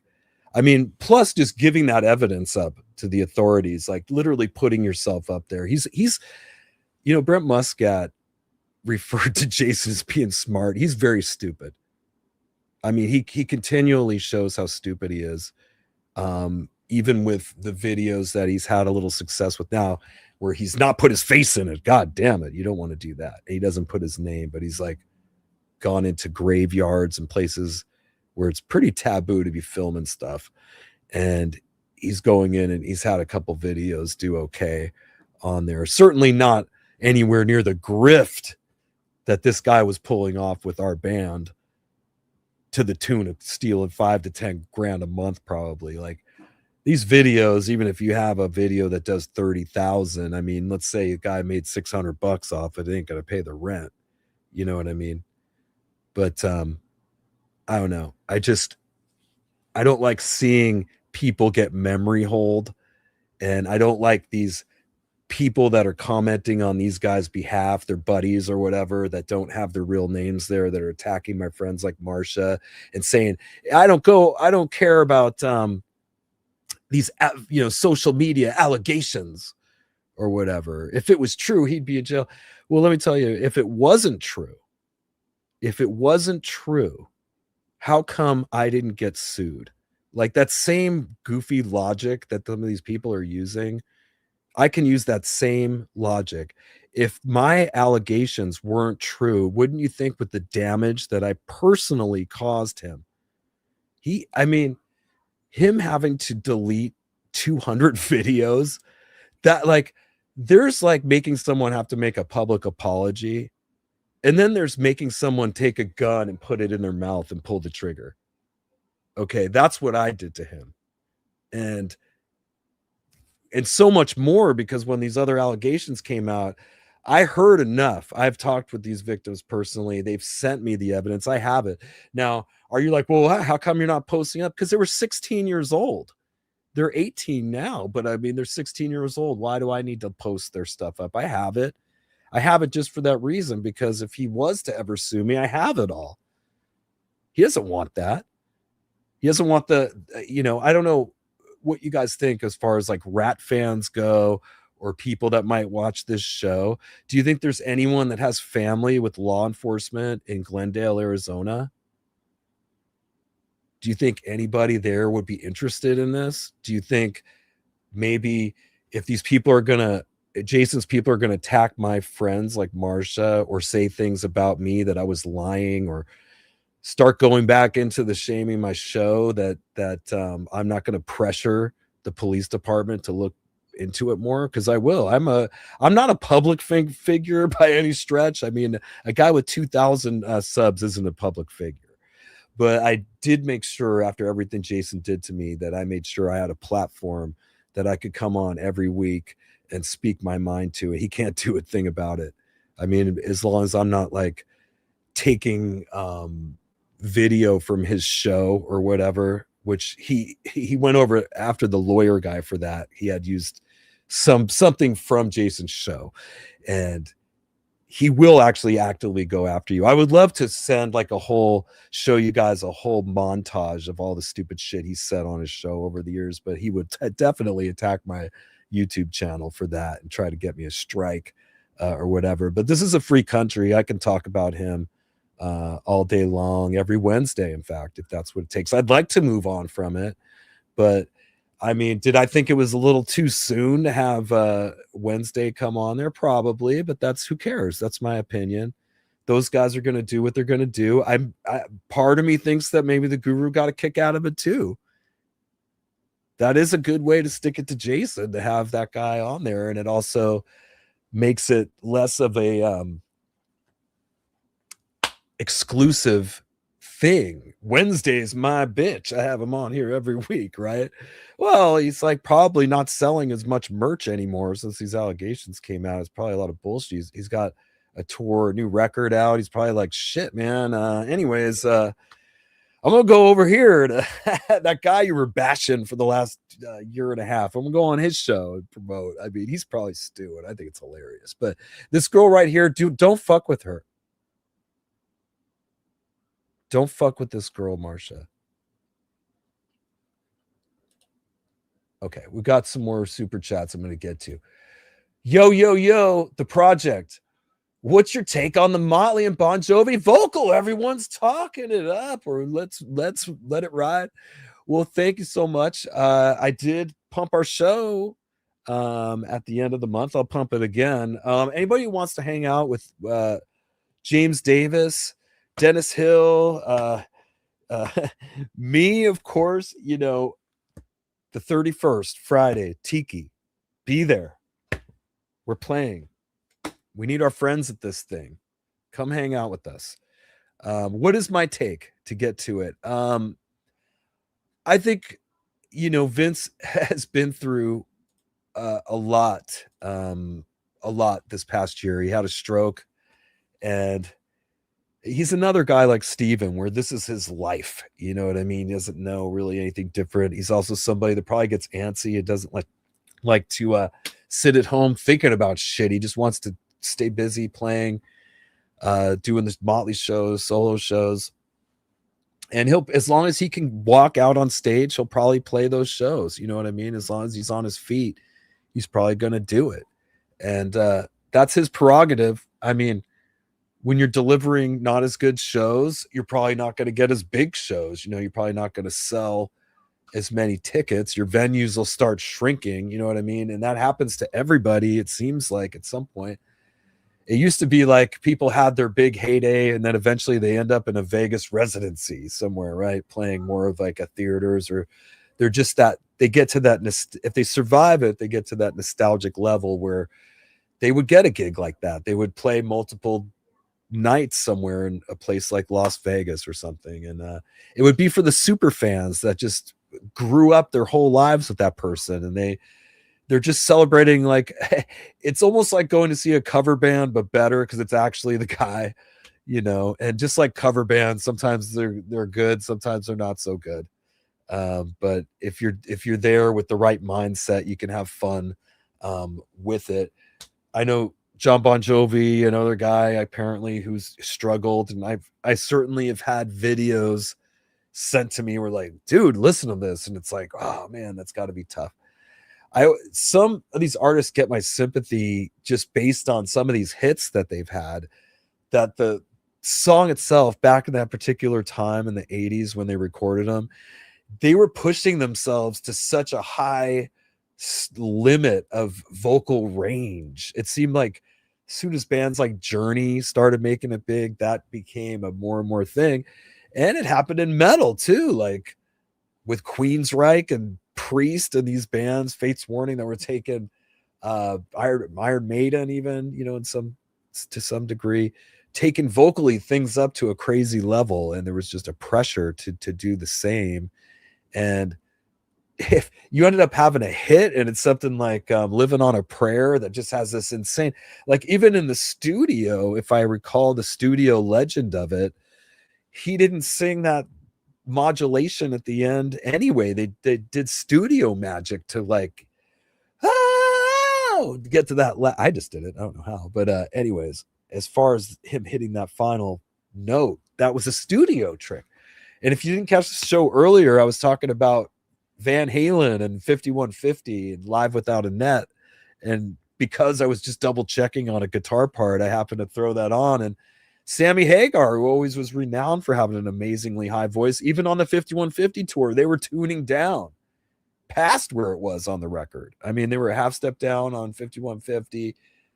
They played Live Without a Net. That's a whole step down. I mean, again, like in the studio, they were probably trying to show Sammy Hagar's skills off, but live, if he was going to seriously try to pull that off on worldwide tours, they were going to have to pull it down in the key. I don't know. I want to speak for the guy. He's still around. We could ask him about that, about those earlier performances, if he asked Ed to tune down further or what the deal was. These bands have all been doing that too. I mean, Don's had the band tuning way far down, so much so, and sometimes the songs aren't as recognizable. I think when they're within a half step, you don't notice so much. Like say they recorded it in standard tuning and then live they do a half step down, you don't really notice it so much. For us, for the Ratt catalog, songs like Lack of Communication, Lay It Down, and You're in Love were standard drop D in the studio. So the register is in standard, but they just took that low string and dropped it from an E to a D. But when we play live, we're a half step down, so that D ends up becoming a C sharp, right? But you don't really notice it, like when we do songs like that little half step. But once you start going to a whole step, it is a little more, starts to be noticeable. And if you're going like a step and a half, man, it's gonna be noticeable. These guys have a right to continue on. Like I said, if they're on their feet, you're probably gonna see most of these guys continue to play because there's money in it. You know, even at a theater level of playing theaters, there's some merch and money in it, and there's whatever, and typically it gets downsized as the artist reaches his final twilight years. Sometimes they lay out and then come back and do some kind of big tour. I mean, there's no rules to it. I said that because Bob Seger, right? He was a guy that seemed like he wasn't around for a bit, and then he came out and did like a final lap, you know, which was pretty dope, and went out and did a tour, but he was able to still pull it off. Directly to answer your question, I think those guys are going to continue to play. Just because they catch a bad show here and put it on the internet isn't going to be enough that we've all discussed it and you need to by law stop performing, Motley. That's not going to happen. I mean, they're still playing amphitheaters. I mean, he's always been on Sullivan's roster. Vince was always the top earner guy out of all the Todd Latours and everybody else that's on the roster. Vince was the one making the most money. He was the one commanding the biggest fee, and I guess technically had the biggest career, you know, album selling wise. So we got Jim Martinez here. I am your friend for the Cat Fund. Yes, sir. Thank you very much. Jim's another friend to the cats. Like he and I are friends, and he shows photos too where he's like feeding like a dozen cats. And I don't know, man. I just sight unseen, like anybody who's taking care of like a whole, what do you call them? Like a flock of cats. I don't know what they're called exactly, but people that do that sort of thing, I mean, you just know just based off that they're good people, they're good, compassionate, caring people. And so, I mean, to see them get attacked in like any way is upsetting to me. I don't care about Wednesday 13 going on anybody's show so much, but seeing Marsha get attacked really pissed me off. So that was me coming out. I'm sorry you have to see that. I would rather just talk about funny things and music, but I will speak my mind, as I told you. I noticed Slaughter, Quiet Riot are playing a lot of gigs. SP is slowing down. No, you know what it is? I'll be totally honest with you guys after I have a sip of water.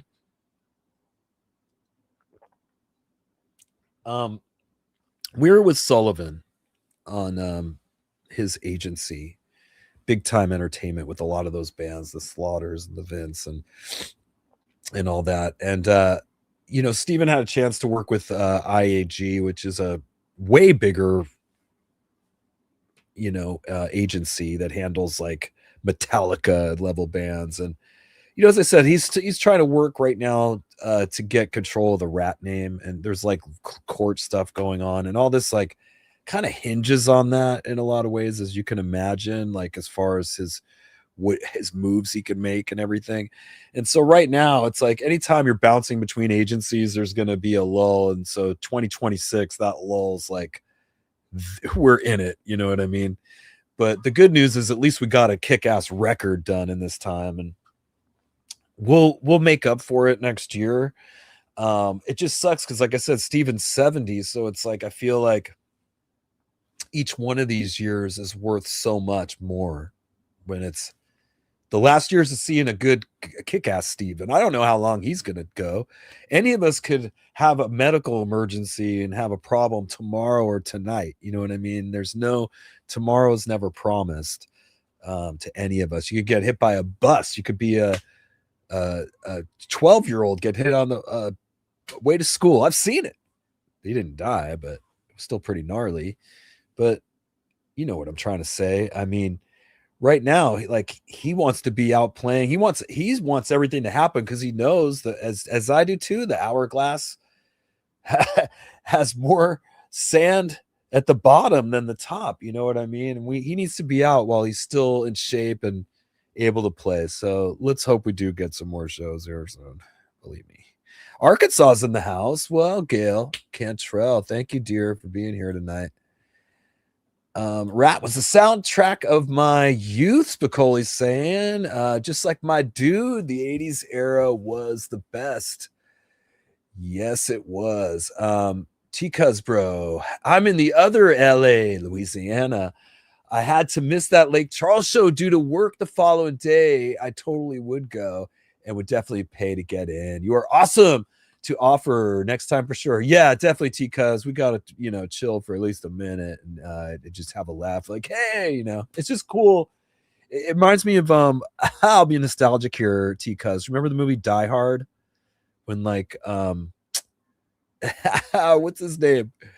The main dude, he like, the Die Hard guy, like he was talking the whole time on the CB with the dude, the cop, out in the parking lot, and they don't really get to like see each other till the very Bruce Willis. Thank you. I just reminded myself.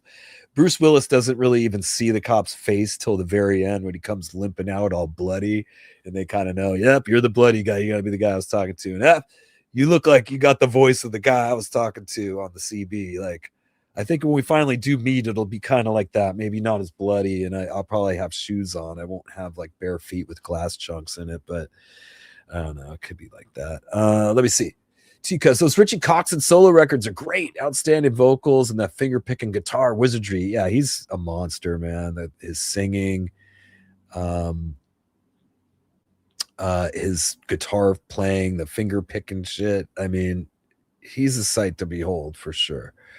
As far as Pink Floyd, those major labels help to push to recoup, trying to get top 40, I believe. Yeah, Payola, there's laws like against it, but I'm pretty sure most of these huge artists, they have investors and they'll buy 1 million copies of a record. That sounds crazy that they would do that, but I mean, what does it cost, to buy 1 million records? Let's say it costed $20 million. Well, is $20 million like that huge of an investment for a big corporation or something like that? And when you're thinking of these Taylor Swift's, not to say that happened, I'm just using her as a possible example or something, but this has been going on for probably 50, 60 years or more. But it's not that huge in the grand scheme of things when you're talking about a monster that's going to sell his concert tickets and merch and all these things. They're going to make more than 20 million back, right? I mean, so I don't know, just something to consider. What else we got here? I got to go have my dinner. T-Cuz, funny coincidence. I'm listening to American Top 40 replays, ATM in the background, and the current replay in March. Pink Floyd clocked in at number 10 and climbing. Yeah, it's as I think back to it, it's a little weird. There's a guy I follow. He used to be called the Flat Earth A-hole, and now he's just I forgot what he's calling himself now, but he brought up something that was interesting, T-Cuz. And I know you were a Metallica fan, and you probably remember when they had that like Kill 'Em All live concert going on. I don't know if it was at the Ritz or where that might have been GNR, but it was one of those early Metallica concerts that the kids could get a hold of, and it was pretty good. I mean, it was pretty thrashing, stuff off the Kill 'Em All record that they were playing. Cliff Burton's up there and everything. I know you guys have probably seen it, but he kind of made me look at it in a different light, where it's definitely one of these doctored up videos for sure. And that would make sense. Like George Lynch once made reference to this, that in the 80s, there was a lot of smoke and mirrors, if you will. Like, sure, all these bands looked super hot and young and had their hair and whatever. They could play a little bit, but a lot of them had help. And when it came to like promoting them and investing money into them, even Ratt, I mean, Ratt had like one of their earlier performances at the Cow Patty or whatever, the Cow Palace, right? I mean, you could tell it was probably doctored in some way. You know what I mean? They're trying to sell the world on these bands, and they want to go, and you got to see them live, and they probably taped it a couple times, or probably went in and fixed shit up in the studio after, and did stuff. And they kind of pointed that out with the Metallica thing, specifically a part that I always remembered. Remember when like Kirk Hammett's like doing a solo, and then somebody like grabs his guitar, and next thing you know, his guitar is getting like pulled out into the audience. And it was just, I remember thinking, wow, that's crazy. What they're doing to their fans, getting them so riled up, but that was probably totally staged. And then as I know what I know now, and listening to him, of course, bring this up, the podcaster, the sound it would make if a guitar was like getting handed out into the crowd would not sound like the sound you hear. It's just like, there's just like a consistent sound like coming out the whole time this guitar is getting passed out to the crowd. So that was definitely staged and overdubbed, and who knows what else. The fans are going ballistic for Kirk Hammett's guitar solo, which is okay. You have to remember too, like in the early 80s, there were definitely some wizard guitar players like Eddie Van Halen, but I'd say guitar wizardry was at a Judas Priesty level still, or whatever, or a bluesier Hendrix level. But I mean, some of those Steve Vai guys were kind of mid 80s when they started coming out and taking things to that neoclassical level, kind of went mainstream. Like before that, everything was just kind of that Metallica-y sounding solos, those Euro Motorhead or whatever, old Priest. But yeah, his solo was okay, but everybody's reaching for him like it's the most amazing thing they've ever seen. And you go, well, this is part of how they create the legend of what the band is going to become. They gotta kind of have what you think is a live video, but in reality, they were probably much worse than that. In fact, Ratt and some of the bands Matt's been in, Metallica's opened for them on the Sunset Strip. Rough Cut. Metallica opened for Rough Cut. if you could believe that. But when they were young dudes, probably teenagers or in their early 20s, and they were like, that was the place to be, the Sunset Strip, and they took whatever gigs they can get. But there's ultimately a big hand, when they see a young artist and the potential they have, or maybe the effect they're having on the audience that they see, it's worth it for them to put that kind of money in and that care of creating this smoke and mirror facade that they're a better band they are. Nowadays, it's like the bands are totally faking it. They're faking it every night with their tracks, and that's pretty crazy. Like, I'm happy not to be a part of any of that, like, for better or worse. Like, it's okay to me if you come to see us and one of our vocals is a little pitchy or whatever. At least we're really doing it, and you appreciate it when we get it right. But I am proud of that. I'm proud of not using background tracks and actually singing. And as long as the guy has me in the PA.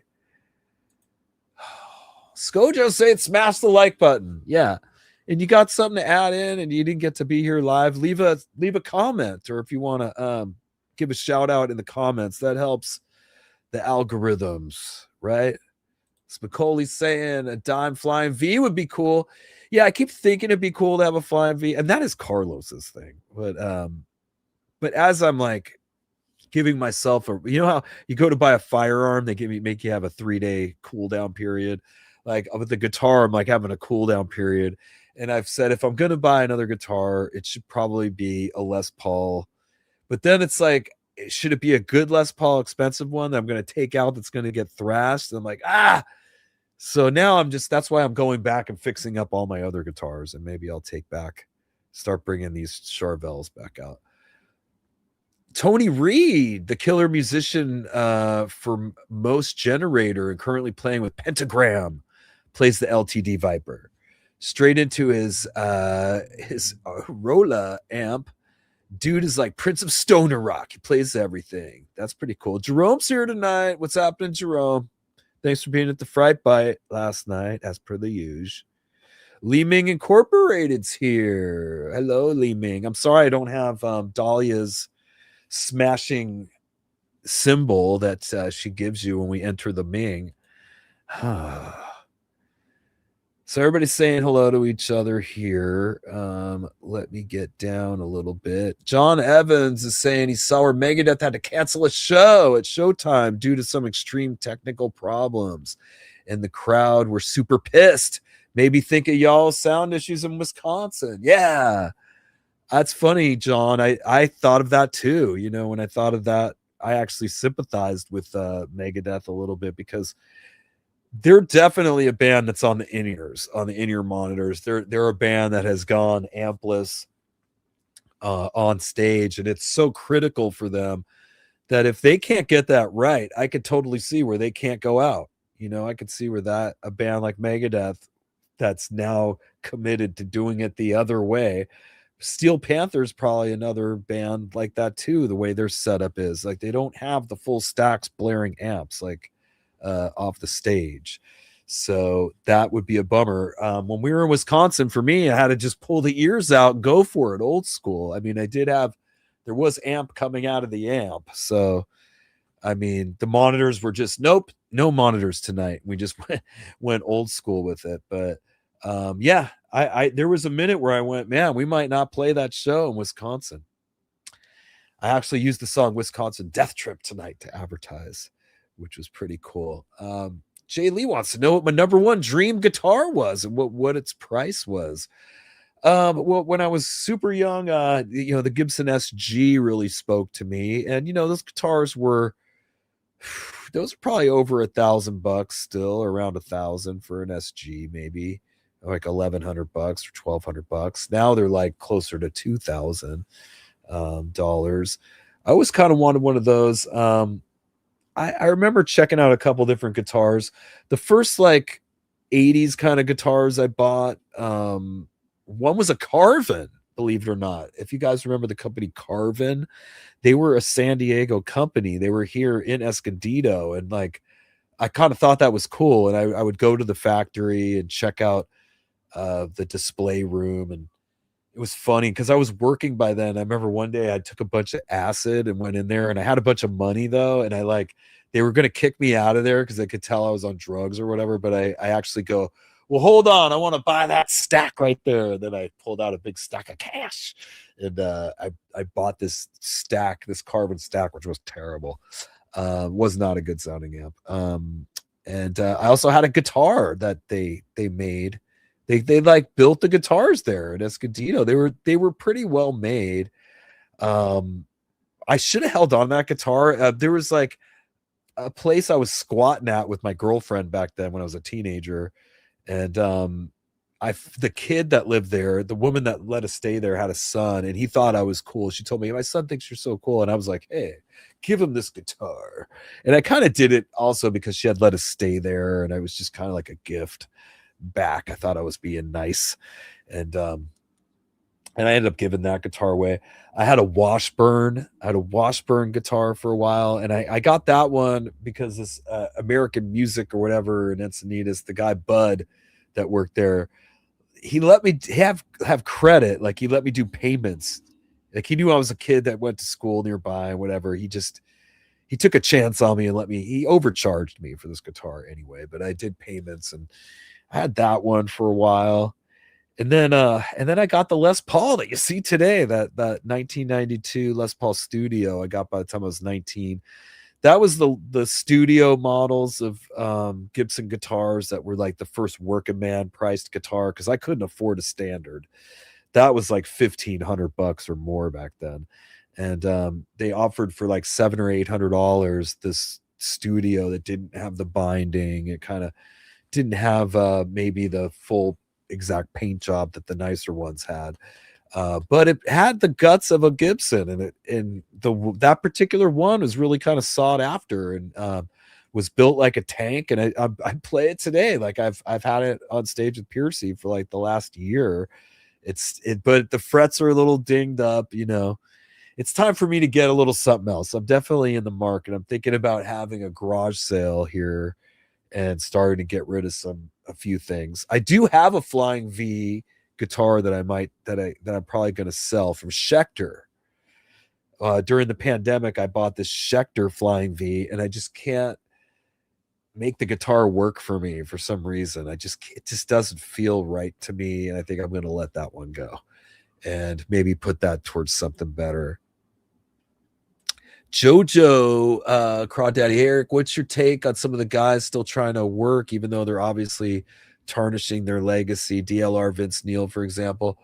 I think that if the ticket prices are okay, it's not that big of a deal for them to continue on if they're not doing their best shows. But I mean, if the ticket prices are like astronomical and it's just a horrid performance, that would make me mad. I probably wouldn't go see him again. I mean, there's a point where people are going to stop going, or make a choice not to go. Most recently, the Who. Susan and I are both Who fans, and they were playing in LA, and she was like, let's go. And as much as I know how special that band is and whatever, it's only two of the original guys. And to see Pete Townsend sitting in a chair, and Robert Daltrey's been like yelling at Ringo Starr's son's playing in the band, and he's got the full glass soundproofing in front of him, and Roger Daltrey's stopping the show to yell at him for playing too loud. I was just like, I'm done. I don't want to go see this. No. And I decided not to go. That was probably going to be the last time to ever see those guys play, but I didn't care. I'll put on an old, concert from the Who from like 1979 or something and just turn it up and enjoy it. But for these super fans of Van Halen and David Lee Roth and John Bon Jovi, they just want to have a Van Halen night. They want to have a Bon Jovi night. They want an excuse to put on their old 80s rock clothes and go have some fun. And why not? You know what I mean? There's no rule saying that you have to stop at a certain point. The people that I have seen fans really get upset and feel terrible is when they're wheeling them out in a wheelchair and they're like, like obviously at that point, it's like, please, this is abuse, but they're not at that point. I mean, Vince is still running around on stage, and whatever. Here's a better question. I'm going to ask you guys a question, and you tell me, since we see Vince and he's running around and still kind of putting on a show visibly anyway, how would you feel about him lip syncing it? And I asked that not as a joke, but as most of the dance bands that we see, whether Madonna probably, I don't know, like most of these pop artists, right? They're all lip syncing because they're all doing all these choreographed dance stuff. The one guy that's really freaking bad with that is the dude, the MGK or whatever, Kelly, Machine Gun Kelly. Oh my God. That dude's just he is doing very involved choreography with his moves on stage and his dancers, and he's flipping his microphone, but he didn't even care. He's just like, he just completely stopped singing and the vocal goes. He's like flipping his microphone. It's completely fake.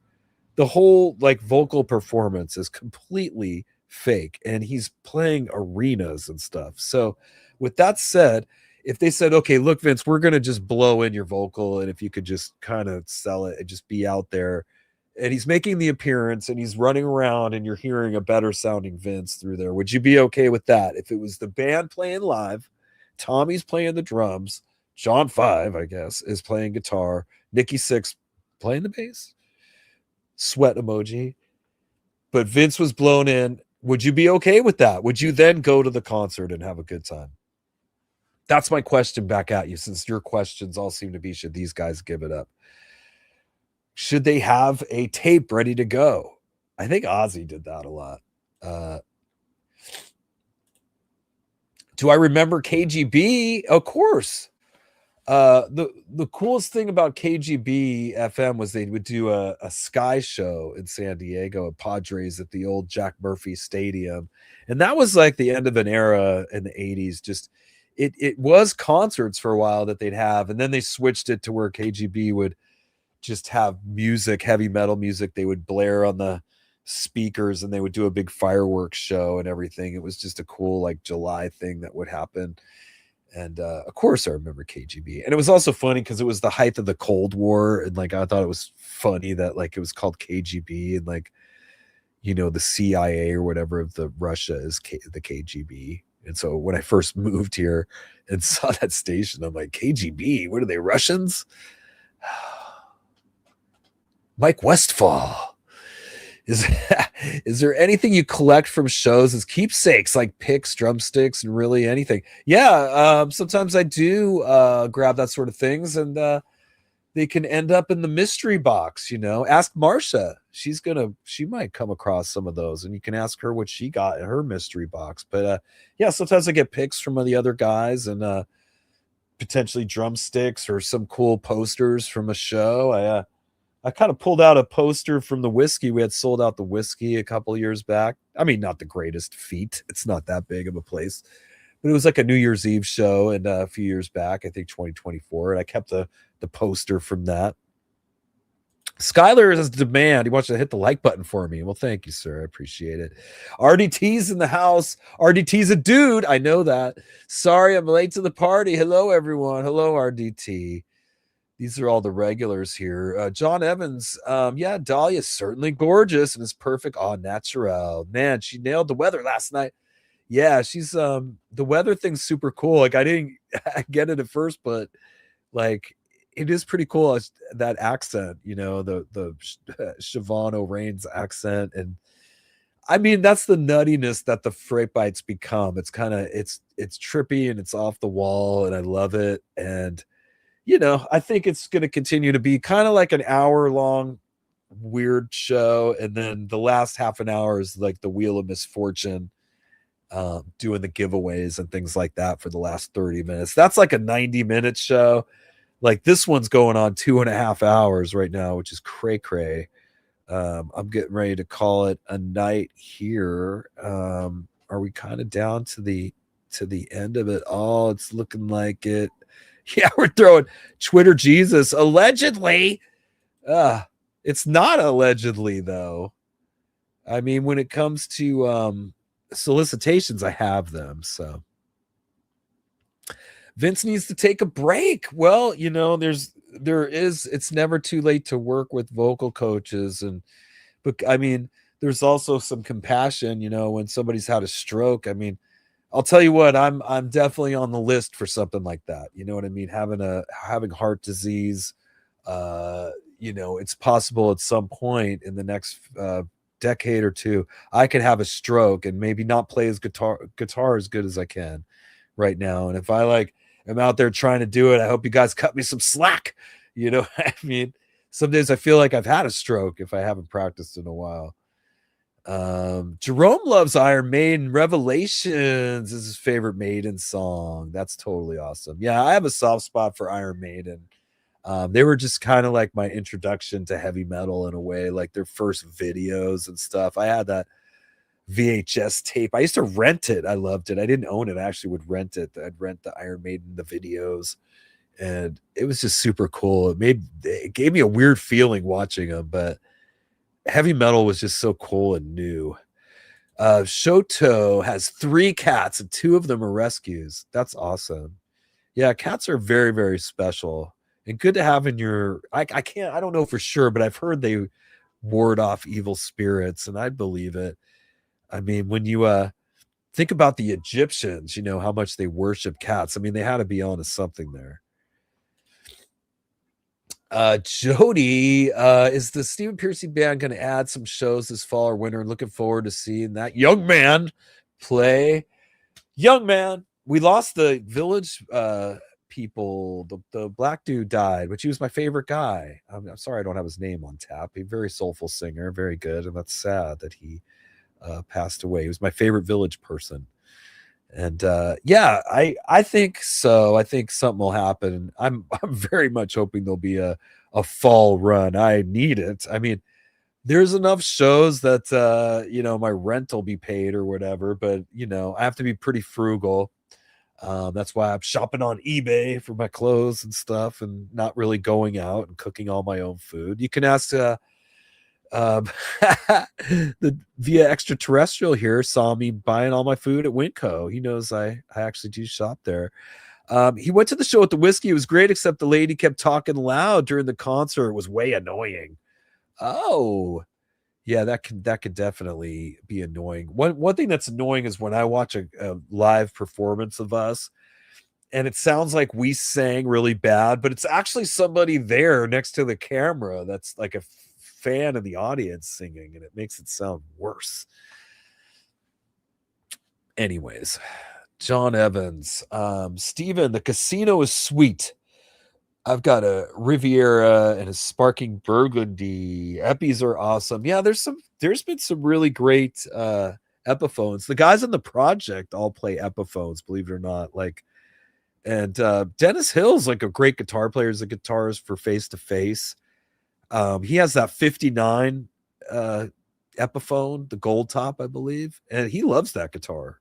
He plays it all the time. I think he put new pickups in it, but I checked it out. It's a solid guitar. I mean, that's the thing. I mean, I could see why the Gibson dude, I don't know exactly why the CEO stepped down this past week, but they've done some weird moves with Gibson. I feel like the quality's really dipped down and the prices have skyrocketed, and it's like, I don't know, something's got to happen there. So we'll see. But I might be in the market for a Gibson. I think I'm going to go secondhand. The last one I bought was an SG. I got it off Facebook Marketplace. And when you're able to go there and inspect it, I feel like I got a good deal. I bought a SG. It was probably I don't know how old it was. Maybe 6 years old or something. And I got it for $800 or $900. I think $900. That's a good deal for a Gibson secondhand. But anyways, I was stoked on it. Guitar plays great. Put a new Pariah pickup in there, and it's pretty sweet.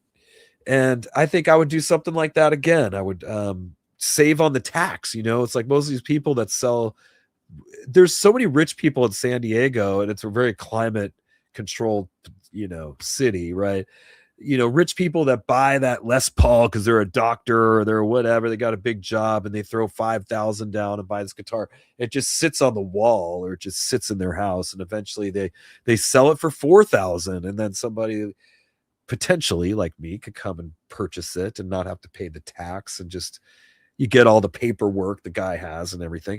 But with that said, you also have got to be goddamn careful, because there's a lot of people that have what's called a Gibson, which is like a Chinese knockoff that says Gibson on it and has a serial number, and you could lose a lot of money buying a knockoff fake guitar off, especially Craigslist. That's going to be the first place you get hit with that. But Facebook Marketplace, you got to be careful too.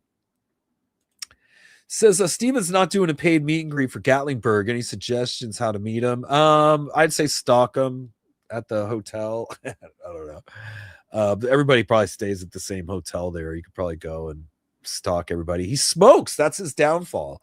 He'll always catch Steven out smoking a cigarette, out front. That's my only thing I could say. I think, Warren's the one that does not big on doing the meet and greets. And you're talking about one of the last Stephen Warren shows, which is a bummer on some level, but that's a whole nother thing too, where I don't even want to get into it right now, but the war ain't over. Let me tell you that. Ant Smith, go to his hotel and hopefully you can find him there. Fender fretboards feel big. Gibson's a little narrower. To my feel, Martin's in between, says Steve. Yeah, interesting. I play all the, like on the new Piercy record, Matt has a bunch of cool guitars. He has a Fender Strat that's great. Really nice Fender Strat, American one. He has a Les Paul standard that's badass. That it's not as driven as the Pariah pickup I have in my Les Paul. So on the heavier, really heavy songs, I'll play mine. If I don't want so much overdrive through the guitar, I'll grab his. If I want some more clarity and whatever for an overdub, sometimes I'll grab his Strat. I use the SG on some stuff too. So they're all tools to me. And in the studio, to get certain sounds, there's just certain guitars that are the go-to guitar for that type of tone, whether you're going clean or dirty on there. Okay, via extraterrestrial marketplace and Craigslist are getting really bad to purchase anything. Yeah, I mean, I've had my experiences so far. I've sold some stuff on Facebook Marketplace. It was funny. I screwed up, and this is kind of a funny story. I'll try to make this concise, but my mom bought this like digital piano off Amazon for my nieces that were in college, and this thing was huge. It was like a full-size digital piano that was heavy as shit. And anyways, my nieces couldn't use this in their dorm, and my mom couldn't. She was going to try to return it, but there's a weird phenomenon with Amazon where occasionally they'll tell you to just keep it. They'll give you your money back and let you keep it. And she paid like I want to say like $600 or $700 for this full-size thing, and they gave her money back and let her keep it. And she asked me, hey, would you be interested in this? And I was like, well, shit, at least I'll sell it, or, whatever. I did take it. I did keep it here for a while. I kept it here for about 2 years, and it just became a desk. Like I wasn't using it because it was kind of a weird digital piano. It had a USB, but it didn't work very well. But as a standalone, it had like a lot of sounds, and the piano sound it had was pretty damn good. I would say this thing's perfect for somebody that's at home, a young, your daughter or son that's playing piano, where they can have a volume on it and be in an apartment and play.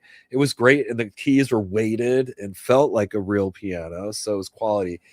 But I'm somebody who like hangs on to all these different manuals and shit. I'm like a total hoarder. When I get electronics, I better save the manual in case I sell this one day. And next thing I have all these manuals. Well, when I went to sell this piano on Craigslist or whatever, Facebook Marketplace, I